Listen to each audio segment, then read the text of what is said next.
Did you ever think you would make it? I feel I'm so close, I could taste sweet victory. I know this life meant for me. Yeah, why would you bet on Goliath when we got Bet David? Valuetainment, giving values contagious. This world of entrepreneurs, we get no value to haters. How they run, homie, look what I become. I'm the one. Retard, I know that offends you. What movie is that? Hangover. Hangover. All right, episode 177 today with Royce White. We got a lot of things to talk about today. Guys, I feel like it's been too long we haven't done podcasts. We got back from Vegas last week. We were at the MGM Grand Arena. Come on, let's get real here. How sick was that event? Who was it? We had Shaq. Little guy named Shaq, no big deal. Kurt Warner. We had Nelly put on a concert, and I'm missing somebody. Layla Ali. Brian Adams, IMG. Not the singer, but the insurance legend. Layla Ali. Layla Ali, which was great. But today, we got a ton to cover. Before I have you meet our guest today, I want you to know what topics we're going to cover today. We got the Mar-A-Lago Raid. We got a lot to do there. That's why we're starting 30 minutes before, by the way, 20 minutes before. We got the Salman Rushdie attack with Iran, which we'll definitely discuss. Jamie Dimon had a few things to say this week. China's TikTok employees, LinkedIn profile indicates 300 current TikTok and ByteDance employees used to work for Chinese state media. What is that all about? And that's a Forbes story, by the way. And some of them still do. No Politics. Surprise. The U.S. could lose up to 900 warplanes fighting a Chinese invasion of Taiwan, but would emerge victorious, says think tank. This is an insider story. And then we got a couple interesting things going on. Walmart reaches streaming deal with Paramount, out of all people. Disney apparently passed up Netflix, which Tom's got some commentary on that. U.S. housing affordability in June was the worst since 1989. And then Alex Jones, Tom Brady doesn't seem too happy to be playing football, apparently. Who knows? We'll cover some of that stuff. But anyways, Royce White, good to have you here, man. Thanks for having me, man. Absolutely. I appreciate it. For some of the folks that don't know you, would you mind taking a minute and introducing your background? Wow. Where to begin? I'm a former college basketball player. I guess that's the starting point. Not just a regular one. You were a very good college basketball player. Very successful statistically, let's say. I was one of few players that lead their team in every major stat category, and that's a rare feat for any player in any season in history, but especially in a Power 6 conference like the Big 12. Especially at the time, it was very, very competitive at that time. So, from there, I got drafted to the NBA, very controversial way, challenged the NBA on mental health policy back before it was a talking point of the faux social justice warrior movement. It wasn't talked about at all, let alone the way it's talked about now. And the NBA railed against me for advocating that we have some type of policy around mental health. And shortly after, I was kind of kicked out of the league, blackballed, so to speak. And I've been there ever since for the last 10 years. So for some folks that don't know the story, what I recall is when they were going back and forth, they says Royce could be a star in the NBA. He could do this, he could do that, but you had a challenge with traveling, because it's something to do with traveling, if you don't mind talking about. Well, I've always had anxiety, or let's say I was diagnosed with anxiety disorder at a very young age. 16 came from the first time I smoked marijuana. I had a huge panic attack. It would have remnants or subsequent panic attacks like 2-3 times a day for, I don't know, about a year before I finally was even diagnosed and knew what it was. I thought for a year I was dying 3 times a day. And if you've ever had a panic attack, it feels like you're dying. It simulates the terror and fear of actually dying. So I say I looked death in the eyes a million times, thousands of times. But when I finally found out what it was, it changed my life in a sense. And I started to understand that my fear of flying was connected to my anxiety as well. And, so really, the fear of flying part of my story was misdirection from the mainstream media. Because what I remember, Adam, correct me on this, I remember the following. I remember was saying, whoever picks him up, he's only going to play home games, or I don't know why I remember some of those stories on how that was structured. I mean, that's why I'm fit to lead, really. because I had that firsthand experience with the mainstream media just corrupting and misrepresenting me in the most blatant way. And because the sports world is very passive in their premium on details, especially when it comes to personal stories away from the arena or away from the court, they were able to pass that story along with great ease. And they went around the world 3 times before I got to put my pants on. But it was a complete misrepresentation. The real truth is that I did have a fear of flying. I still do have a fear of flying. I don't like flying at all. But really. do you fly? Do you actually fly? But I was flying at that time. So when you were playing college ball, weren't you flying? Well, I went to Iowa State. It's in Ames, Iowa. The majority of the Big 12 is in Texas. Right? There's, you can't drive anywhere in the Big 12, really. I did drive to a game in Manhattan, Kansas State, and I ended up driving to the NCAA tournament, which was held in Louisville that year that we played. But other than that, every away game I flew to, and I even flew once I got in the NBA. I flew once I got drafted in the transition in the summer before the season started, and even once I was traded to Philadelphia, I flew. So the entire me not flying was a way for the establishment to write my story off for the passive fan and not have a discussion about mental health, which was really more of a discussion about the human condition, and that's the one they were really trying to avoid. 2 questions for you, because you kind of glossed over it real quick. You said that the anxiety stemmed from the first time you smoked marijuana at age 16. Was it only one time? One and done, bro. Like a freshman entering the NBA. That's one right. and done. You smoked weed one time, and that set off a whole domino effect of anxiety, bro? Well, I think, my psychology what stems from a bunch of things, from growing up, where I grew up, how I grew up, as all of ours does. But that first time smoking marijuana was the first time I had a severe panic attack. And have you smoked since at all? Nope. One time, one and done. It was a blessing. Well, hey, it was a blessing. And then as far as the NBA goes, what Pat was discussing, you're saying that they didn't want the real story to come out. They kind of like, smoke and mirrors. It was flying. What was your actual beef? Who was the GM at the time that drafted you? Was it Daryl Morey? That's right. Okay, so obviously Daryl, I'm sure you've had many conversations with Daryl Morey. He became famous because he was calling out Hong Kong and China and the Uyghurs, and now he's ironically the GM of the Sixers, which you got traded to. I don't know if there's any correlation there. There is. All right, cool. I'm sure you'll talk about that. But what were the conversations like behind closed doors? What was really on your agenda? If they're saying they're misrepresenting what you wanted to do, which was mental health, and they were kind of disguising it with not wanting to fly, what were the conversations like? What was actually happening? Well, they did a great job of what the mainstream media does, and that's the 3-card Monty, right? The double cross and the triple cross. So they provide one story and have you look at this story while there's an actual secondary story on, but there's a third play that they're actually making. And in my case, it was, I asked, and let's start with the mental health policy that I advocated for, which was at the time any mental health policy whatsoever. When I was drafted, our collective bargaining agreement didn't have one mention of mental health in the entire document. So I advocated that we create some addendum that either recognized mental health within the scope of overall health, or we create an entirely separate addendum of mental health by itself. And they didn't want to do either, and they pushed back against me doing the either. Rockets or the entire league? Well, I'll tell you. First, the Rockets said that they were in support of something like that, which they almost had to because all of the doctors that were around the situation were in support of it. From a medical standpoint, they all said, look, it is kind of negligent to not have anything written down on how we proceed with mental health.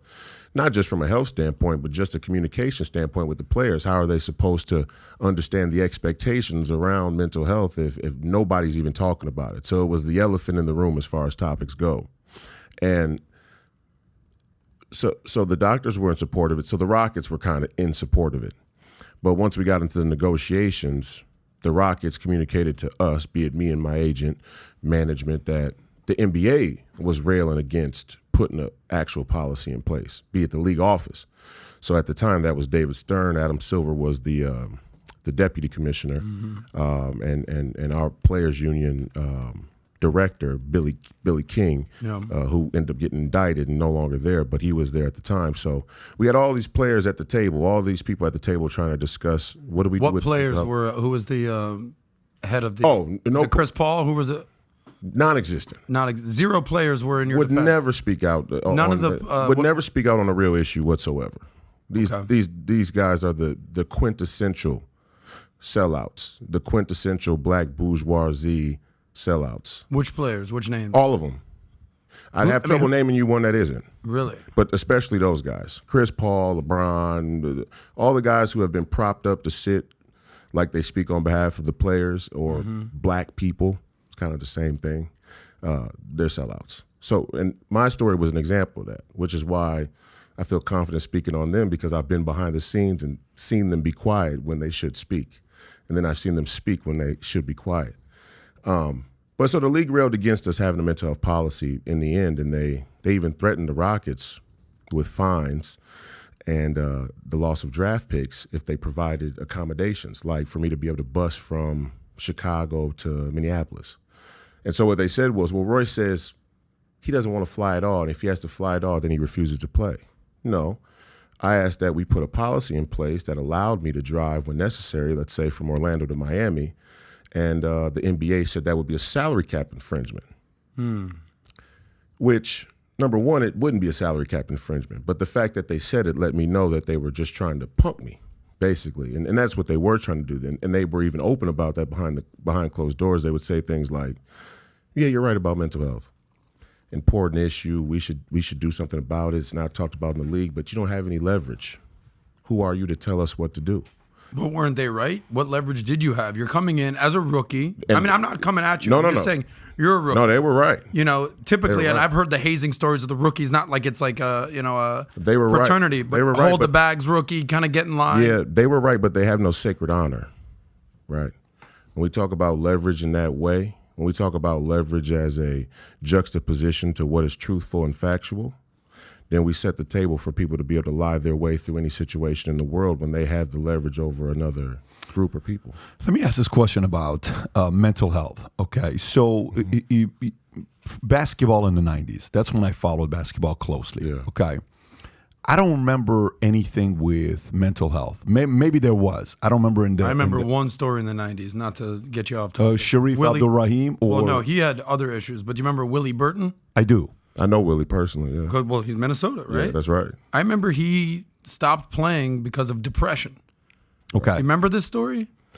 People laughed like, dude, what are you doing? Willie, and I love him to death, and if he's watching this and I'm speaking out of turn, I apologize, but Willie has some struggles with addiction, as many players did. So, and when you say you don't remember hearing stories about mental health, that's the double cross and triple cross I was talking about with the media. Yes. Is that So they here's presented it like when I said mental health, nobody knew what I was talking So here's where I'm going with this. So when you say panic attack, I know exactly what panic attacks are because I went through it for a year and a half. When you start a business and you put your life savings into it and you're about to lose it all, it's very, very challenging because you busted your tail for a decade to save $500,000 in your 20s and you put it in the business and you're down to $13,000 and everybody's looking at you to pay their salaries and commissions and you're about to bust and you have to you just got married, you told everybody you're going to do this and it's not going to work out. It's a very, the pressure on your, you feel like you're having a heart attack, by the way, like an elephant is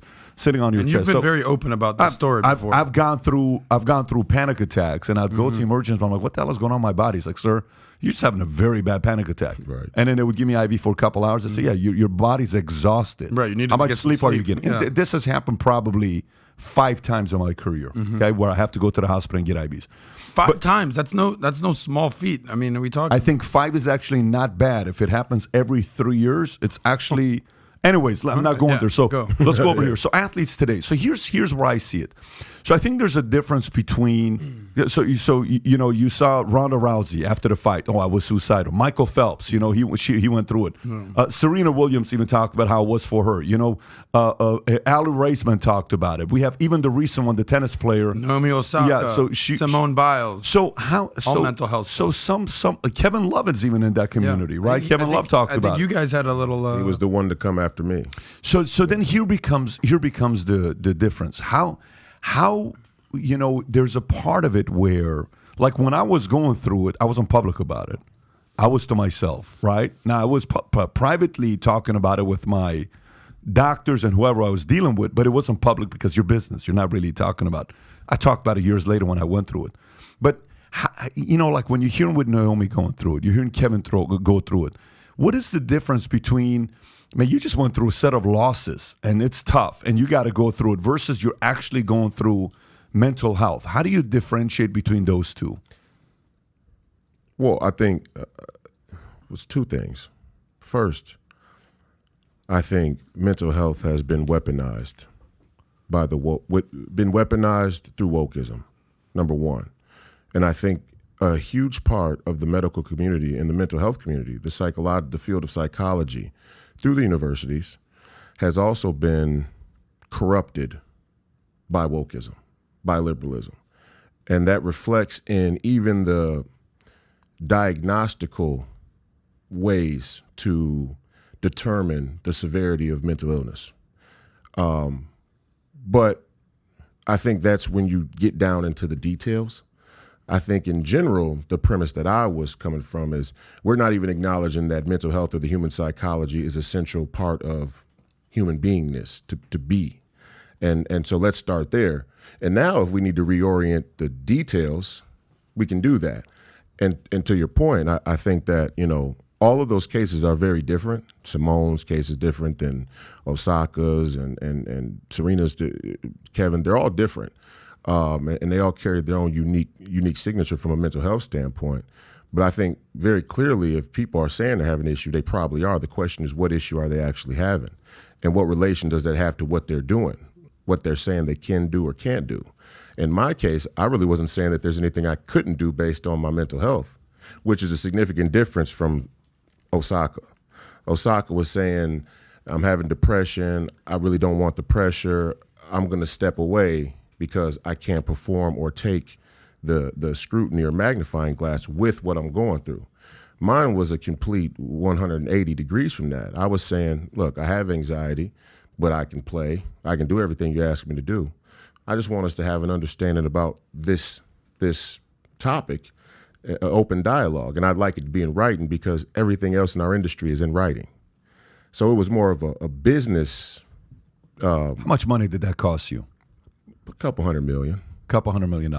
Yeah. Not a lot of money. It's just a couple $100 million. I mean, if you would have stayed in the league for a decade and got a second contract and a max contract, $500 million. Yeah, I mean, likability, commercial, all of it, endorsements. So say low 200. Just for the people that don't understand Royce's story, and we'll get into a lot of it. Yeah, you were billed as sort of a next LeBron type of, like if you're gonna lead, you were a power forward who also played point guard, right? LeBron-esque, right? 6'8", strong, court vision, rebound, pass, score, dominate in the fourth quarter. Like when you're saying these numbers, couple $100 million, $500 million.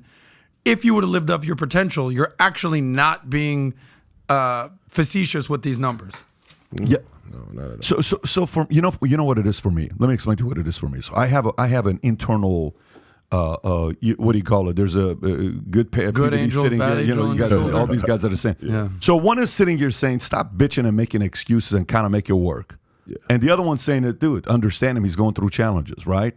And I tend to lean towards the guy that says, "Stop bitching." That's the guy I listen to the most. Me okay? too. Mm-hmm. I tend to listen. I don't know if I'm making any sense or not. I tend to lean towards the guy that's like, dude, listen, you think you're going through hard times? How about the guys that are in war right now that are not missing their birthday of their newborn baby or, they just lost a best friend, lost a limb, and you're sitting here worried about you're about to lose $500,000 of your life savings? Grow up. You're living in America. You're the luckiest man alive. So that's where I lean towards 90% of the time. Okay, so now here's what happened when I was going through this process. I'm curious. So I go through different doctors, and 99% of doctors recommended what?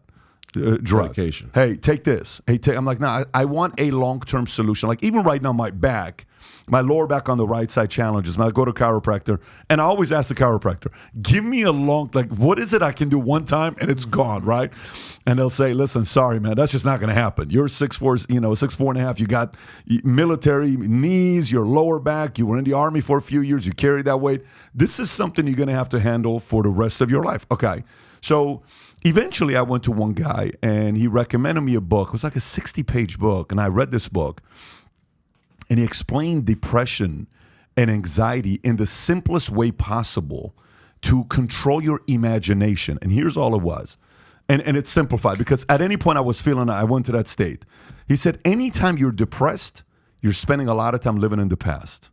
Anytime your anxiety and panic is high, you're spending way too much time living in the future. He said, try to live as much in the current as possible on what you can do. That is the best state to be. So if you catch yourself, your brain or your mind is taking you a little, oh my God, I should have done this. I regret doing that. Dude, you're going to get depressed. Come back to the present. And someone's like, what if something happens? What if there's this? What if there's that? Totally get it. You're visionary. You're living in the future.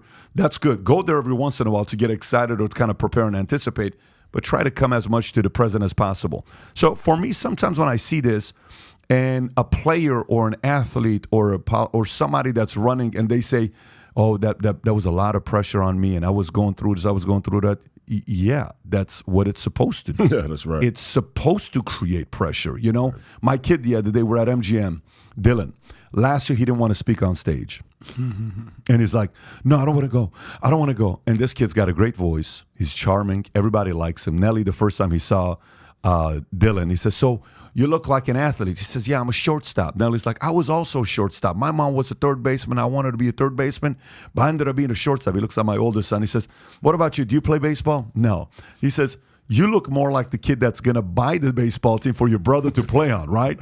So anyway, this event, I keep telling Dylan, you got to get on stage. No, Daddy, I'm not. You got to get on stage. No, I'm not. All of a sudden, I'm interviewing Shaq.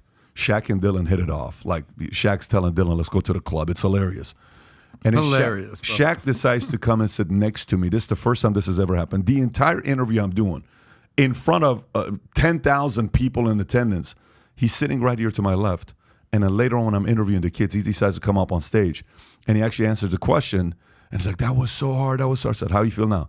Dad, I didn't think it was that hard after I did it, right? So there's certain things in life that's supposed to give us a little bit of anxiety. No doubt. It's supposed to give us the challenge. So sometimes, how do you as an individual at this age, that you've gone through it in many different ways, and there's doctors that deal with public speaking. There's doctors that deal with acting and cameras on you that some can't handle. There's doctors that deal with, political leaders that are getting out there, like that one guy that he would stutter. They made a movie after the guy, and the doctor was trying to get him to stop stuttering. The guy from UK, what's the guy's name? The King's Speech. The King's Speech, that he would stutter. There are many different forms of it. From all the people, papers, books you've read, what's been the best solution that you've learned? And has anything worked to the point that today you can travel without being afraid, without having that anxiety? Faith in God. Faith in God. Yep. Yeah, my anxiety at 16 was unresolved spiritual angst. It was spiritual, right? And I didn't know it at the time, but that's what it was. Even despair, angst, these things are not, new ideas. They're age-old, tried and tested in the philosophical realm. These things have been pulled apart, and my Christian faith has given me the best solution, an antidote to the anxiety. And once I was able to clarify my spiritual path, let's say, or my spiritual standing and my faith as an adult, the anxiety greatly resolved. Now I do think that there are rightful situations for one to be anxious too. And I don't think people should try and rid themselves of all anxiety. Despair is another issue completely. They're talked about in the same sense, despair and anxiety, but they're really quite different, right? And they can be, anxiety and depression can be comorbid, but the fundamental mechanism of both are different. Like you said, one is being in the past and one is living in the future, so to speak. There's a rightful reason to be anxious about the future in many cases. There's a rightful reason to be cautious and vigilant about your immediate surroundings, but about the world or the path you see in front of you. Despair is a whole nother deal. Despair comes from you being afraid of the inevitable doom of dying, right? And a lot of people have uncontrolled, unconstrained despair because they have no faith. And when the here and now, that was you got Rogan and the guru talked about this. When your idea of heaven collapses, all you have is the here and now.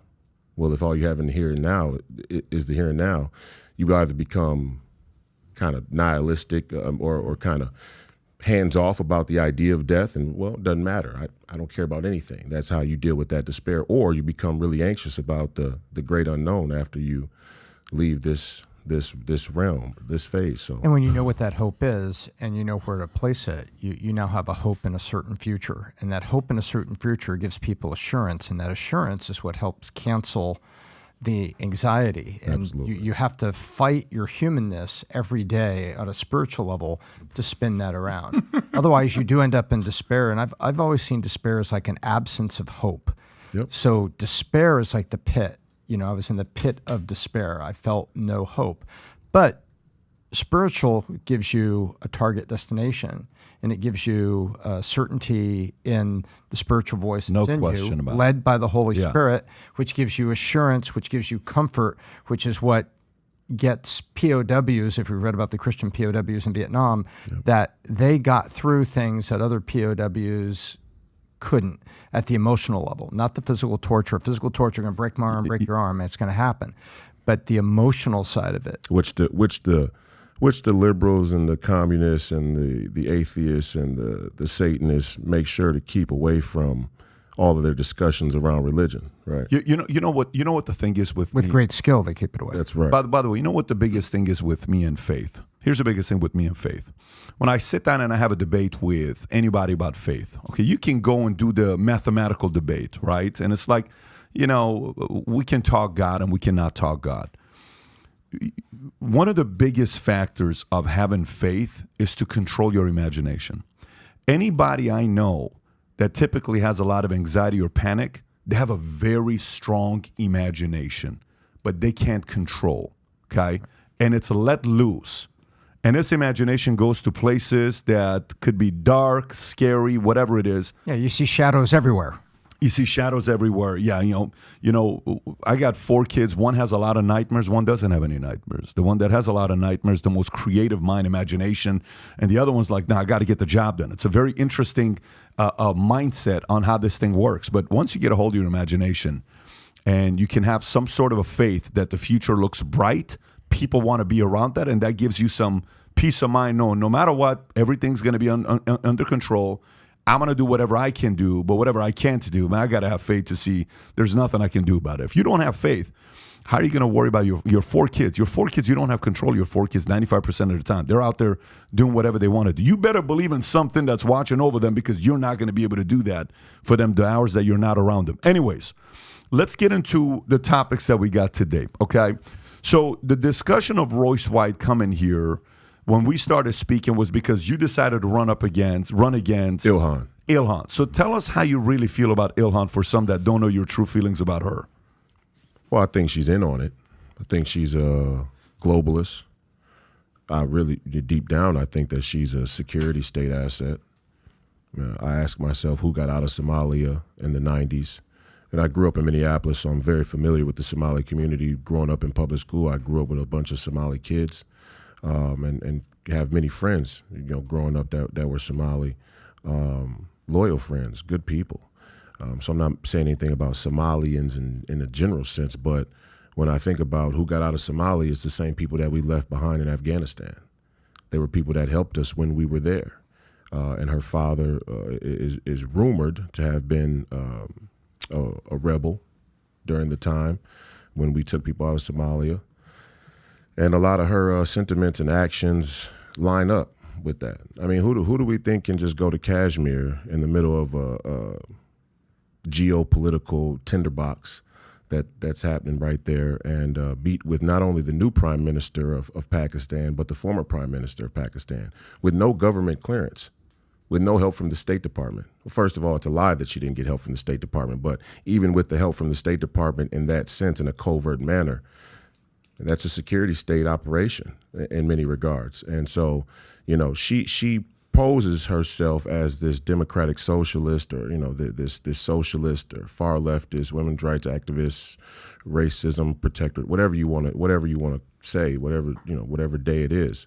But really, they're running a scam, and I saw it, and it offended me because I'm from the community, and our representation should represent people.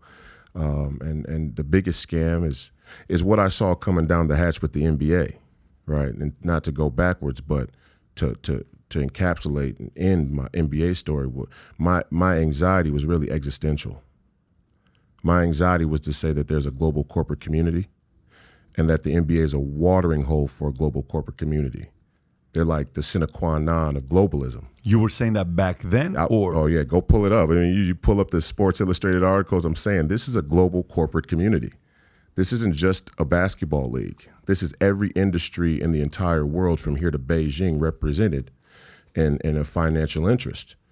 And when they say mental health is not important, they're saying the human condition isn't important. And it was a pretext for their partners, their corporate partners, such as big tech, to be predatory around the human psychology, to weaponize dopamine against the average person. And that is what they've done. And the NBA knew it back then. But not only the NBA, their Wall Street, hedge fund, co-conspirators, overlords, they knew it 20 years ago. Right? And so, that's that rightful angst that kind of gets woven in and misrepresented, where it's like, oh, you're just a kid who is a prima donna. You want special accommodations. You want to be treated differently than everybody. And that's why you're asking for this. And no, the reason why I'm asking for it is much, much deeper than most people wake up in the morning, make their coffee, check the morning paper, and look at the stats, maybe bet by noon, want to deal with. And it's that absence of wanting to deal with it that people like Ilhan capitalize on. They exploit that. How does somebody like that get elected? Lies, help from the mainstream media.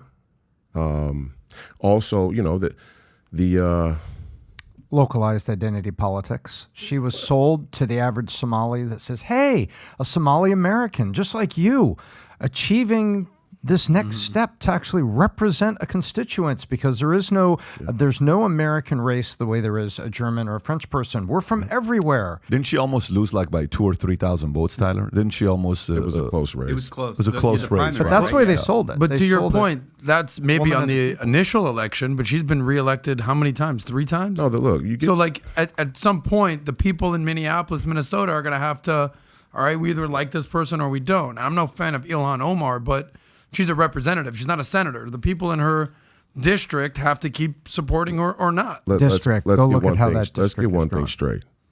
I just ran to become the United States Congressman from our 5th Congressional District. I lost in a primary by 1,000 votes to a uniparty, globalist, Republican establishment candidate. Mm-hmm. You get the government you deserve. That's the reality. You get the government you deserve. And increasingly, we like our politics with French fries. And Ilhan gives you everything that you need to feel good about your politics with French fries. But isn't that just plain politics, Royce? Like, for instance, for you, correct me if I'm wrong, you've aligned yourself with Steve Bannon. Yeah. Yes or no? Yes. So how palatable is that to the people of Minnesota? Maybe if you're in Alabama, using them as an example, hell yeah, let's get behind Steve Bannon, let's do it. Yeah. What's the, sentiment in Minnesota, a very liberal-ish type state. Super liberal. Who, all right. Or Royce, city. The outstate is. Yes. Well, in every city in America, literally every major city votes blue, most rural votes red. Not even an opinion. Minnesota, not Hawaii, is the most liberal state in the union. Minneapolis specifically. But when you align yourself with Steve Bannon, just that name alone, people are going to be like, yeah, I don't know about that, Royce White. Sorry about that, buddy. Well, even worse than that. They don't say they don't know. They just write it off. They write me off. That's my point. And I think that's... So when you lose by 1,000 votes, doesn't that come back to bite you in the ass? No. See, no, absolutely not. Tell us why. Sacred honor. And I'm going to keep going back to it as many times as is necessary, because this is the great crisis of politics. Mm-hmm. Whatever I need to say, wherever I am to win the game is the ultimate goal. And when you play the game like that, it's kind of an American or postmodern business practice is win by any means. We have to win. We have to continue. We have to move on. We have to go upward and onward. Mm-hmm. But it's egregious for morality or ethics or ideas.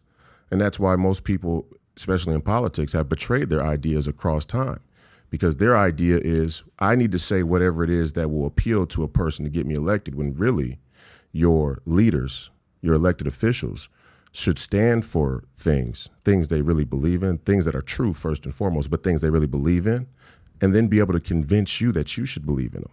I don't know about that. I have a hard time with that. And let me explain to you why I'll challenge that a little bit, and then you can disagree with me. Yeah. So in business, I've lost a lot in the last 21 years of being in the financial industry. It's a very, very competitive. I've lost a lot of clients to other companies. I've lost agents. I've lost employees. I've lost contracts. And, it was very easy to say, well, in the industry today, it's because I'm Armenian. It's because I'm from Iran. One time I lost a contract to a big company because they were concerned I was Armenian and, what do you call it? There was a couple Armenian insurance frauds going on in Glendale, and they said, you're part of that community. I said, no, here's where I'm at. My business is this model. So, we had a bad experience because we had a $2 million chargeback. I said, no. I said, I want you to judge me for who I am. I don't want you to judge me for what my ethnicity is, and let's see what we can do. And I went and compete. And I kept their contract. We're best friends till today. The same people that were going to drop my contract 11 years ago, they had me at their retirement ceremony speaking amongst 5 people, and I was second to the closing speaker, and the closing speaker was his best friend of 26 years. So for me, the challenge I have is to say I have to, compromise my values to win. I'd much rather say my messaging has to improve. My ability to go out there and shake more hands has to improve. My ability to market better has to improve. I have to outmarket you, outmessage you, outwork you, even if you're cheating. And there's a lot of people that cheat in the marketplace, in business, in media, and politics, definitely more in politics than other areas. Yeah. You got to get more creative with the messaging to win, because that angle, and again, this is my opinion, that gets the voter to say, well, why vote anyways? Because we don't stand a chance against the globalists. Why do it anyway? That's actually the wrong messaging, because it doesn't get the crowd to come out. For example, like right now, what happened with Trump? Okay, right now, what happened with Trump? For example, this is the brilliant marketing of him and where he's at. Love him, hate him, do whatever you want to do with the guy. Do you know how they're going to use this here? What happened with FBI? Here's how to market it. They're going to get their base to show up like never before, okay? That's how they're going to use it. Because in the world of politics, it's definitely the dirtiest amongst all, okay? Because you can manipulate a lot and get away with it. You can't really do that a lot in business and get away with it because there's laws. In politics, there's not really laws. You just got to kiss the right person's ass and, you do can lie. You can lie and Just get lie. away with a lot of different things. In business, you're eventually going to get caught when you lie too often. It's just what ends up happening if you do that. Bad business. Yeah, it's bad business. In insurance, you can send a bunch of premium, but if it doesn't stay on the books, you're eventually going to be, having that reputation. So for me, I want to agree with you, but I want to also challenge you to say, hey, man, if I got to go back, I got to change my strategy, marketing. We got to have better team. We got to shake more hands. I got to build a bigger pipeline today. I got to get better endorsements. Maybe Bannon is good strategically. Maybe it's not a good public strategic thing for me to have out there. Maybe I got to have him as somebody I talk to on the phone on a daily basis, but publicly the people that. So that's the only thing I would say with some of those things. Because if you're really going to go do the politics thing, you have to know. Like I remember one time I had a guy named Casey Bell. He was in the military, total playboy. Great with the ladies. And one day I'm 17, 18. I'm like, I just can't stand the games these girls are playing. He says, what are you talking about? I said, they're playing so many games. He says, you got to play the games back. Mm-hmm. It's part of it. It's a game. No. Okay, but by the way, not from the standpoint What, you don't play of games? I don't agree. Not from the standpoint of manipulation. What he's talking about is they're playing hard to get. That's part of it. You got to figure out a way to still woo them. You got to figure out a way to still persuade them. That's the part. And by the way, that's politics. Yes. No, I strongly disagree with this. Okay, tell me why. Sacred honor are the ideas and the values that you live by, but are willing to die for. To have a radical loss of sacred honor in this country, and people around the world. And as soon as when you say out message, I mean, and I told our delegates this in the CD5 convention where they endorse a candidate. If you guys want to become Democrats to win in a deep blue place, you don't really win. You don't win if you become a Democrat to get a Democrat vote. You have to convert a Democrat to conservative ideas or liberals to conservative ideas. If you become a liberal to win, you're just a mouthpiece. You're just. No one's saying that though. But this is what I'm saying. There are fundamental ideas that didn't fall on or didn't fall to a lack of messaging. There are real contention about ideas. And because we live in a democracy, we play this retail game with the people and say, well, how can I get the widest net? But there are some things that we should have never compromised on that somebody has to stand up and say, just no. Absolutely not. And in a place like Minnesota, that's very moderate conservatives, even on the Republican side, abortion was that issue. I could have went door to door and affirmed abortion, baby killing, and I would have easily got another 500 That's not votes. what I'm saying, though. But when you start down the path of modifying a message based on what people would like to hear, as soon as it ventures away from being truth, things that you know to be true, or things that you believe in, you're already down the. You become a product of whatever the most powerful leveraging dog is out there in the yard. And that's how we lost this country. So I'll give you an idea. Okay. Do you know what life insurance used to be called? Death insurance. Death insurance. Mm-hmm. So would you rather buy life insurance or death insurance? Wouldn't matter to me.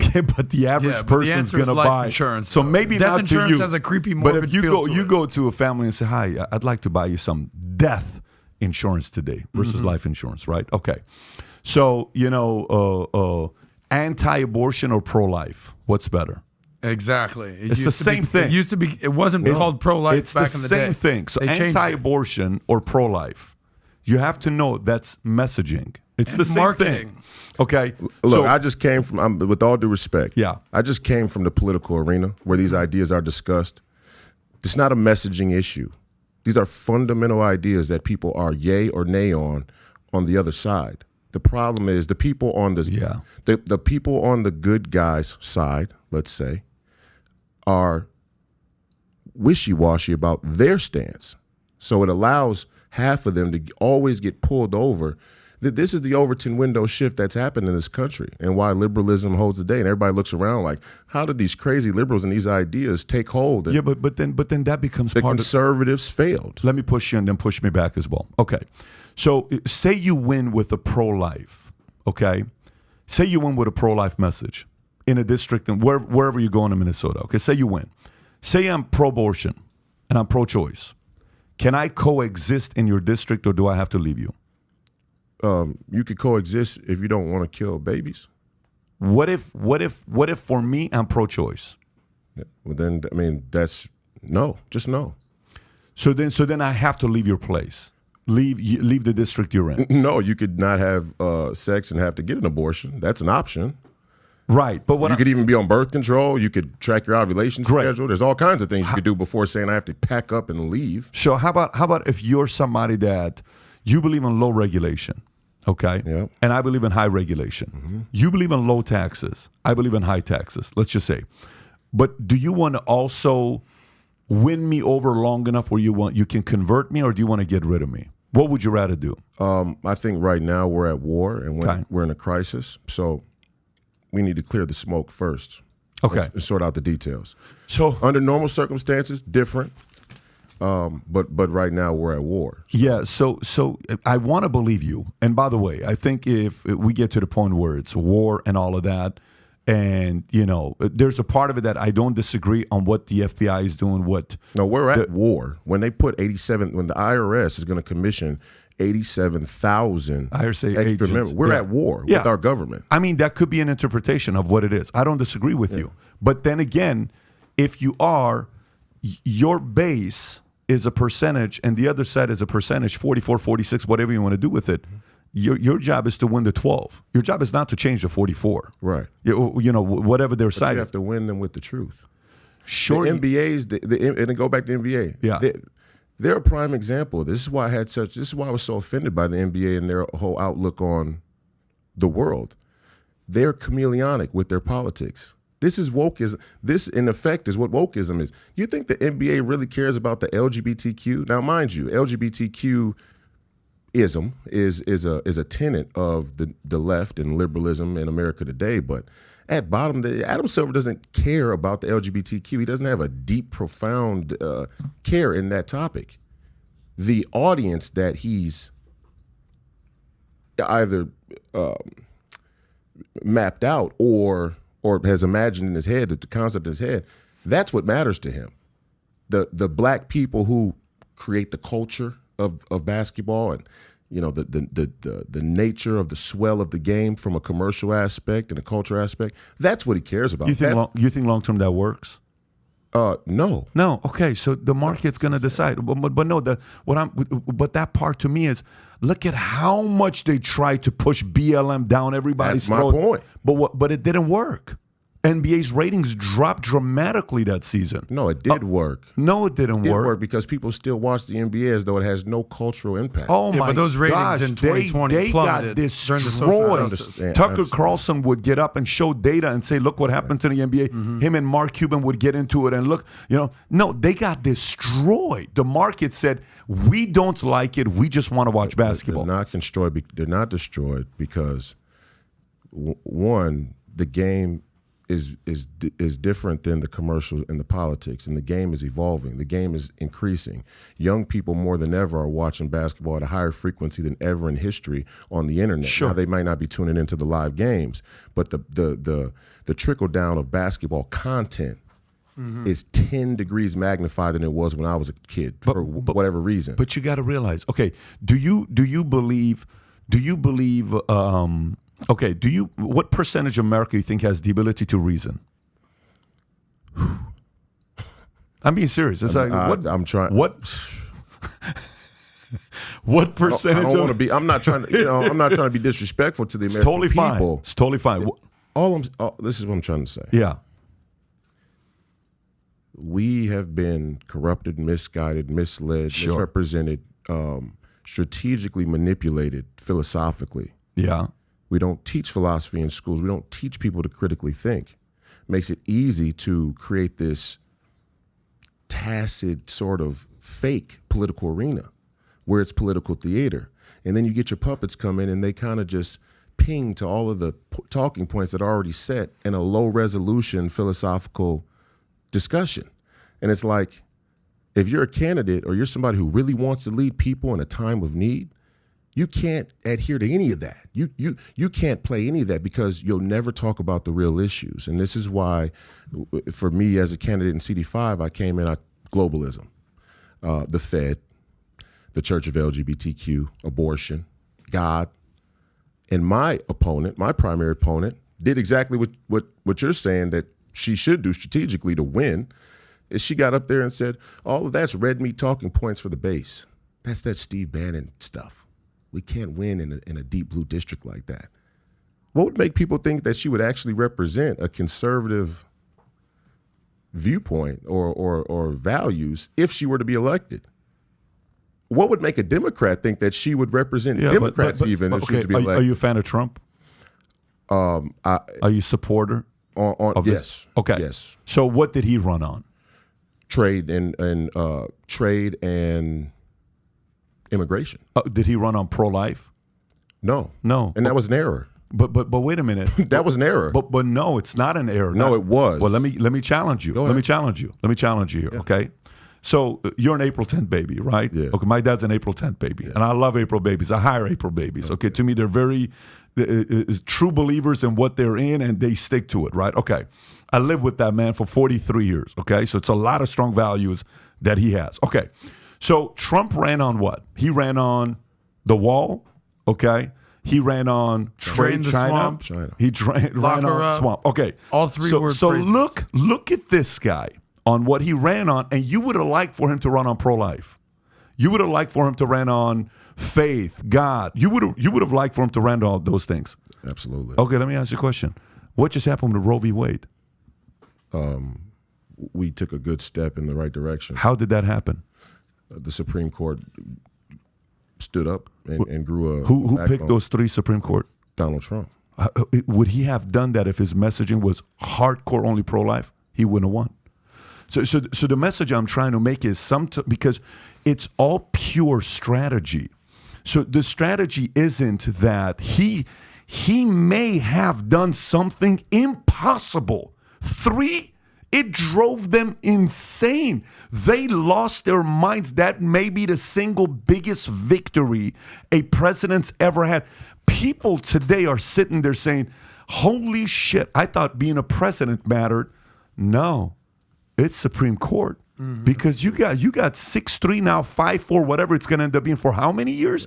Are you kidding me? So maybe power to him for strategy. That's all I'm saying. I'm not saying compromise your values. I'm not saying compromise what you believe in. I'm just saying messaging is where I think, like, for example, today, okay, Republicans who cry. And at the same time, Cry? yeah, Republicans who cry. Like Okay. John Boehner type of cry? There's a lot of left, right, anywhere you go Boehner cry, you go MAGA, you go Lincoln Project, you go whoever you go to who's like cry foul or actually crying tears? Complaint. Okay, Those are complaint. complaint. Gotcha. Well, listen, isn't Forbes for sale? Isn't Forbes for sale for $630? How many Republicans have gone and made an offer of $400 million to see if they can buy Forbes?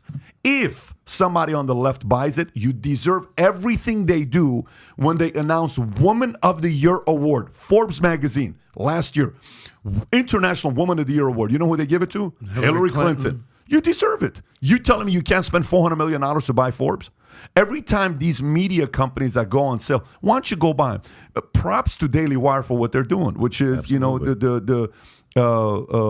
Shapiro and his guy. Jordan props Hassan to there. Yeah. props to Seth Dillon with Babylon B. Props to these guys that are doing what they're doing. Tim Pool. Props to, there's a lot of these names that we can give to. Yeah. They're going out there pushing the envelope.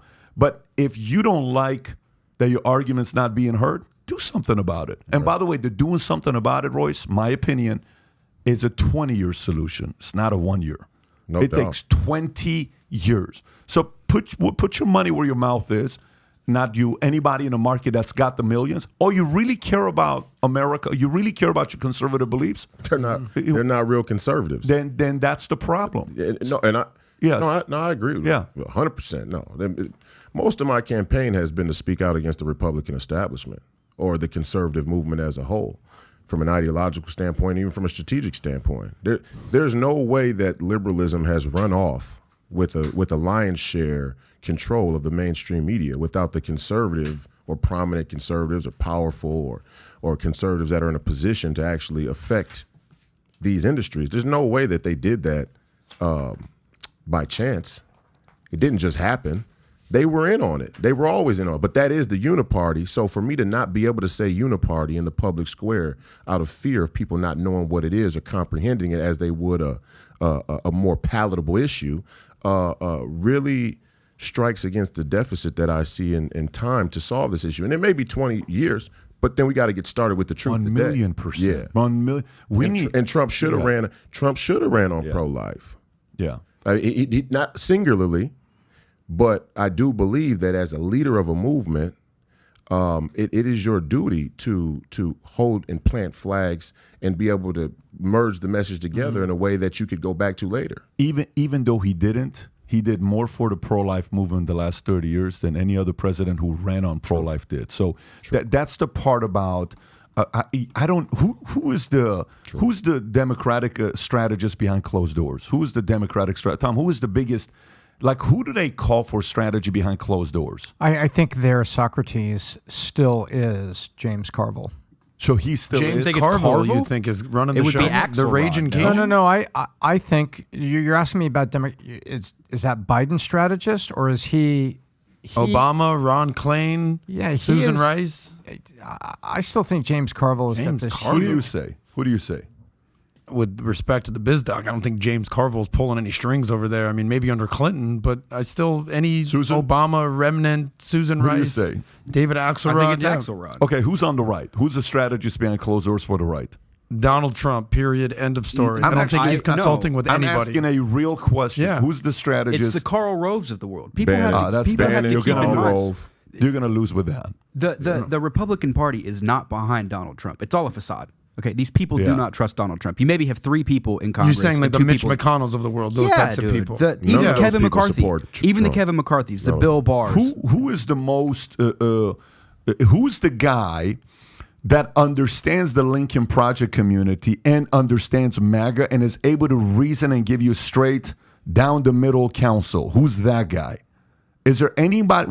Is that a Tucker? Who is Tucker that guy? Carlson, maybe. Who would be that guy that can sit? Do you know what I'm asking? So I think that's the Certainly challenge. not the Dick Cheney, Liz Cheney, No, Adam no, Kinzinger. zero. They're all Anthony Democrats. Gonzalez type Zero. of things. They're all I don't know if they're all Democrats. Democrats. They're No, just they are. not MAGA. No. Liz Cheney is a Democrat. Royce, you can't say that. Her father ran the Republican Party for And double they were decades. and they were Democrats. And that's what people are failing You to can say realize. that they're more closely aligned to Democrats. No, what I'm saying is there's nothing about what I'm saying Dick is people- Cheney that screams Democrat. Everything screams. Look at it. He's a globalist. He's a raging neocon military-industrial complex shill. He was, matter of fact, he's not a shill. He is the. You're not wrong about that portion, but that doesn't mean he aligns not on the liberal side of things. No. The neocon side of things and the Warhawk side What of I'm saying things is and the people aren't always who military-industrial they complex. purport themselves to be. Just because you say you're a thing doesn't make you it. Just like because I say I'm a Christian doesn't make me one. My actions have to add up, and more so my ideas and base have to add up. And Kissinger was a Democrat. Nixon was a Democrat. LBJ was a Republican. This is the uniparty scam that the American people have been hoodwinked on.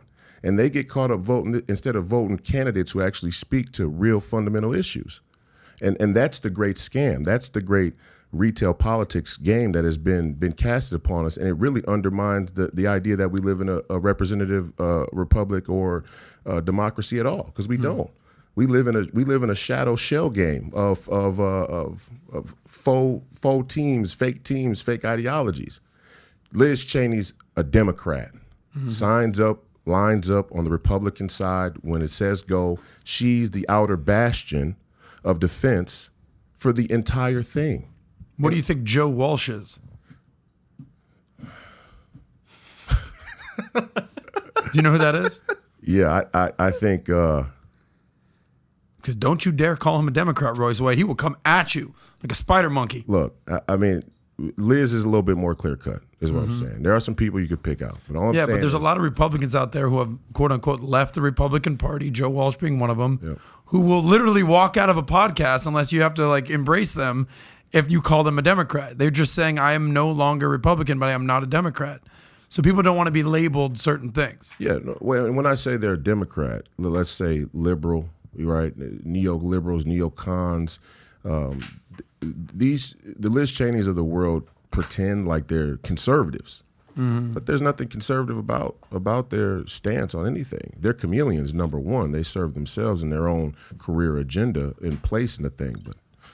Secondly, they greatly serve the movement over that way to the left. Okay, can we get into some? Can I just ask you one quick Yeah, question? go for Because it. this is and then more, we're going to get into this is Salman more Rushdie in Iran. business-wise. Go ahead. The whole argument that you guys are having, I'm just kind of going back in my head to a how-to that you've done, and I've discussed this kind of stuff before, is whether you should pursue money or your passion.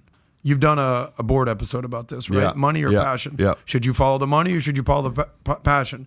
I don't want to put words in your mouth, but clearly you've followed more your passion than the money. You've given up close to $100 million, if not more. Yeah.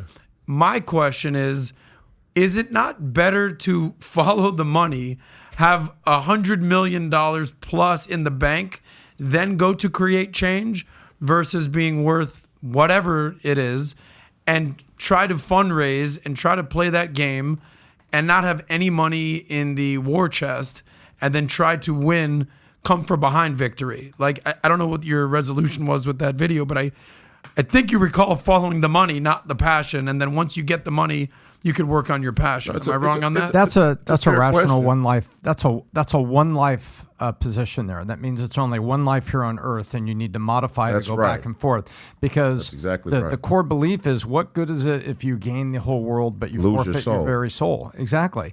So a one life perspective said, this is it, and I need to optimize what's at the table right here. That's a rational point of view for folks to take. Now, I happen to think that it has severe eternal consequences, but you could say, this is the playing field and these are my rules, so I'm going to optimize for that. You can.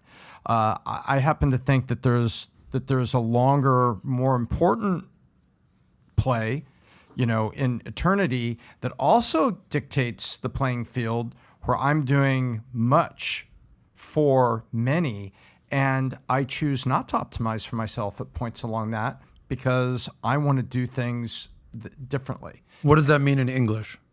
I'm not being sarcastic. You went very deep with it. What does that mean? What should people follow? Their money or the passion? The truth. Yeah. Yeah, but that doesn't work. You lost the election, bro. If you followed the money, it does. No, maybe you could have won the election. Wait. What is he lost? When you think, I'm saying he's following the truth, and that's righteous. That's great. No, there is only righteousness when you have faith. And that's where this country has lost itself. And this is the fundamental issue, where many well-intended, well-meaning, good people have been roped into the very conspiracy and corruption that they say they oppose. But they're roped in because what he's saying is that there's a time horizon. There's a time horizon that all of our actions are taken into account. Yeah, but you're 31 years old? Right. How much? Like, you're not 51, you're not 81, you're 31 years old, Right. in the prime of your political career. Okay, Brett, you're just kind of getting going. You would have a lot better chances to do what you want to do with $100 million in the bank versus $1 million in the bank. That's ultimately what I'm saying. It's not like you're some old man who's what would basically. I have to do to get the $100 million? I don't know if you would have maybe worked with the league a little bit better. You could have played in the league. Work with the league, the shill for China, the shill for the CCP. Yeah, the but most this is my point. godless, tyrannical regime in I'd rather have human history. I'd rather have $100 million in from the the bank. CCP. Whatever it is. No, it's see, and that's I'd rather the have problem. $100 million in the bank. That's a big problem. And then it's not a whatever and then it is. come out and speak out against it now. It's not whatever it is. I'm not taking $100 million from Satan for him to trick me into thinking I'm speaking Who's out against Satan? him. What do you mean? You're saying from Satan. Who's Satan? He says the NBA is. By the The way, NBA is the whole- Satan? The whole regime. They're all openly anti-God. They're not even hiding it. They're saying it right out in the open. If you believe in Jesus Christ, if you believe in God, you're either a conspiracy theorist, a quack, or you're a white supremacist. I watch the NBA religiously. I No know. pun intended. I've never heard No, them you say haven't, that. you haven't seen it, but you're not syncing it across the liberal establishment media. They're all in on it together. You're The saying Washington Post, the New York Times, Mother Jones, the Guardian, they're all in on it together. They're saying they have the exact same message, and the NBA stands back as this sort of, unique cog in that machine, and they go, well, we don't have to talk about God at all, but we're going to affirm all of the other anti-God movements, LGBTQ, BLM, women's rights, whatever the other, all of the other ones, but we just won't speak on God. But they're right there at the table with the CCP. They won't speak on the CCP. The CCP are locking up anybody who has faith. And they're not even shy about it. The Uyghurs, for sure. I mean, the Uyghurs is right out in the open. But the Christians, the Tibetans, what are we talking about? Who's Satan? They're old. I could see if they had a non-position on God. They're anti-God. And they're very abashed about it. The NBA, So why would I you're saying. take $100 million from them to speak out against them? And do you actually think they would let me do that? If it wasn't, After you leave the league, you could do whatever you want. well, what happens in that? What about when you're There's a lot of people out there who are going to be like, dude, I hear you. I I understand. know, Your and they're the reason why your we moral lost the compass country. Is, your moral no, compass that's is the reason why we lost this 100% country. right. That's the exact those people out there that would say, yeah, I know, man, but the $100 million, the money, the war, the game of today must be won. They lost us the game of 10 years down the road 30 years ago. This was Kissinger. Kissinger could say the same thing. Oh, we went to China because the unions pressed the market too hard and they made it unfair or hard for the American business to operate here in America fairly. So we opened up China. But wasn't that Richard Nixon, Republican? A Democrat. Richard Nixon was a Democrat now. Yes. Holy shit, Royce. I maybe all the history I've learned is He ran completely as a Democrat backwards. before. Richard Nixon is a Democrat? He was a Democrat before. First of all, he was a Democrat before he became a Republican. I've never heard Number this. one. Never heard this. I've always thought of Richard Nixon as a Republican Barry president. Goldwater was the real conservative. Nixon was the favorable, likable, more moderate. And where's Barry Goldwater in the Centrist. history, the annals of history? He was the forefather All of time- the modern conservative movement. Yeah, he got wiped out. No, he didn't get wiped out. The same establishment that pushes gender theory today paints Barry Goldwater as an extremist, domestic terrorist, white supremacist. And that's exactly the game that's been run on the American.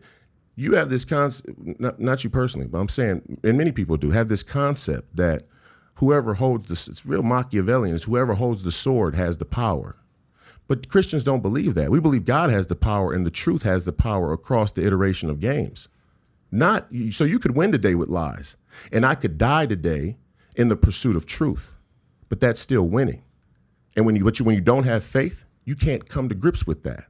And a lot of people who even say they have faith demonstrate how they don't when they say, I have to win today, or what was the point? No, the point was there was a set of values and ideas and something that was right that you believed in, that you were willing to live by and die for. But if you never start the dying for the good thing, the bad folks have just get to run away with it. So what are you willing to die for? The truth. The truth. It's very simple. And what's the truth that we don't understand? Well, I think and politically, I think there's a uniparty of people who have posed as one category or the other, be a Democrat or Republican. But ultimately, they've served in the interest of the political elites, and they've served in the interest of a globalist agenda. And they're saying that right out in the open too. You know, when they send down a House resolution that suggests the military should be able to pursue and persecute American citizens without congressional oversight in the name of fighting domestic terrorism, or a pandemic, let's say, pandemic misinformation, we are being run by a foreign authority. We have given over our rights and our sovereignty to a foreign governing body, and it's not being hidden. That's what's so frustrating. It is like these things that they're so arrogant, they're so confident in their position and the position they've carved out of authority. They don't even feel they have to really lie. So it's not that they're not telling the truth so much as we, the people, don't want the burden of freedom. We've given up our sovereignty. We've given up our right. We did it. So when I go into my congressional district, I'm not going up to the door and bringing the moms and kids out and giving them kisses and lollipops and slapping them on the butt because it'll help me win. I'm telling them the truth. The government you watch on TV that you have your complaints about exists because of you. That's the difference between me and most politicians, not only now, but throughout time. And that is the truth. We've traded our freedom for security and materialism. So That's his truth. By the way, the one thing you got to respect about Royce, very, very obvious, you're a true believer. There's zero breaking into his belief system. And let's get into some of these topics. As 9:40, we haven't had any topics yet. Okay, Salman Rushdie, the author of Satanic Verses. So Salman Rushdie on the road to recovery after life-changing injuries sustained in stabbing. The suspect accused of attacking him may have had contact with Iran's Revolutionary Guard Corps. This is an insider story. Author Salman Rushdie is on the road to recovery after being stabbed roughly 10 times in an attack reports say may be connected to the Iran's Revolutionary Guard. He was attacked Friday as he took the stage to give a lecture at Chattanooga Institution. I'm sorry, can you pronounce that for me, Tyler? It's not Chattawalk, is it? Chattawaka Chautauqua institution in New York. He sustained 3 stab wounds to the neck, 4 to the stomach, punctured to the right eye, chest, as well as a laceration on the right thigh. Hadi Maher, the 24-year-old accused of stabbing, is sympathetic to the Shia extremism and may have ties to the Iran's Revolutionary Guard Corps. In 1989, Iran's cleric Khomeini issued a fatwa calling for Rushdie's assassination, claiming his book, The Satanic Verses, a magical realism novel inspired by the life of Prophet Muhammad, was against Islam, the Prophet, and the Quran. And by the way, Iran claims it was not involved in the stabbing. They made comments on it. The country's foreign minister spokesperson Nasser Kanani said in a briefing to journalists that Iran should not be accused of any involvement. We, in the incident of the attack on Salman Rushdie in the U.S., do not consider that anyone deserves blame and accusation except him and his supporters. Nobody has the right to accuse Iran in this regard. Iran has offered more than $3 million for anyone who kills Rushdie. A semi-official Iranian religious foundation raised a bounty for Rushdie in 2012 for $2.8 million to $3.3 million. And I believe Khamenei in 2017 and 2019 said that the fatwa was still on. So, Royce, any comments on this story?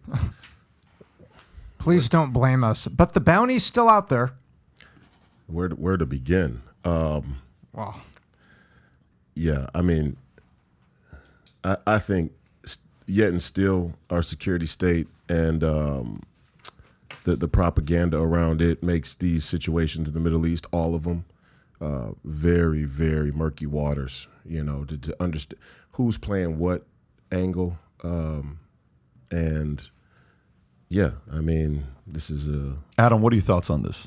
Look, I learned about this term fatwa years ago, and I'm just going to read the definition. A fatwa is a legal ruling on a point of Islamic law, aka Sharia law. We've heard that terminology before, given by a qualified jurist in response to a question posed by a private individual, judge, or government. And if there's, you use the word question, Salman Rushdie has definitely questioned Sharia law for sure. Okay, so a jurist issuing fatwas is called a mufti, and the act of issuing fatwas is called ifta. Fatwas have played an important role throughout Islamic history, taking on new forms of the modern era. Okay, the important role that it has taken on, we've seen that play out over the last few decades.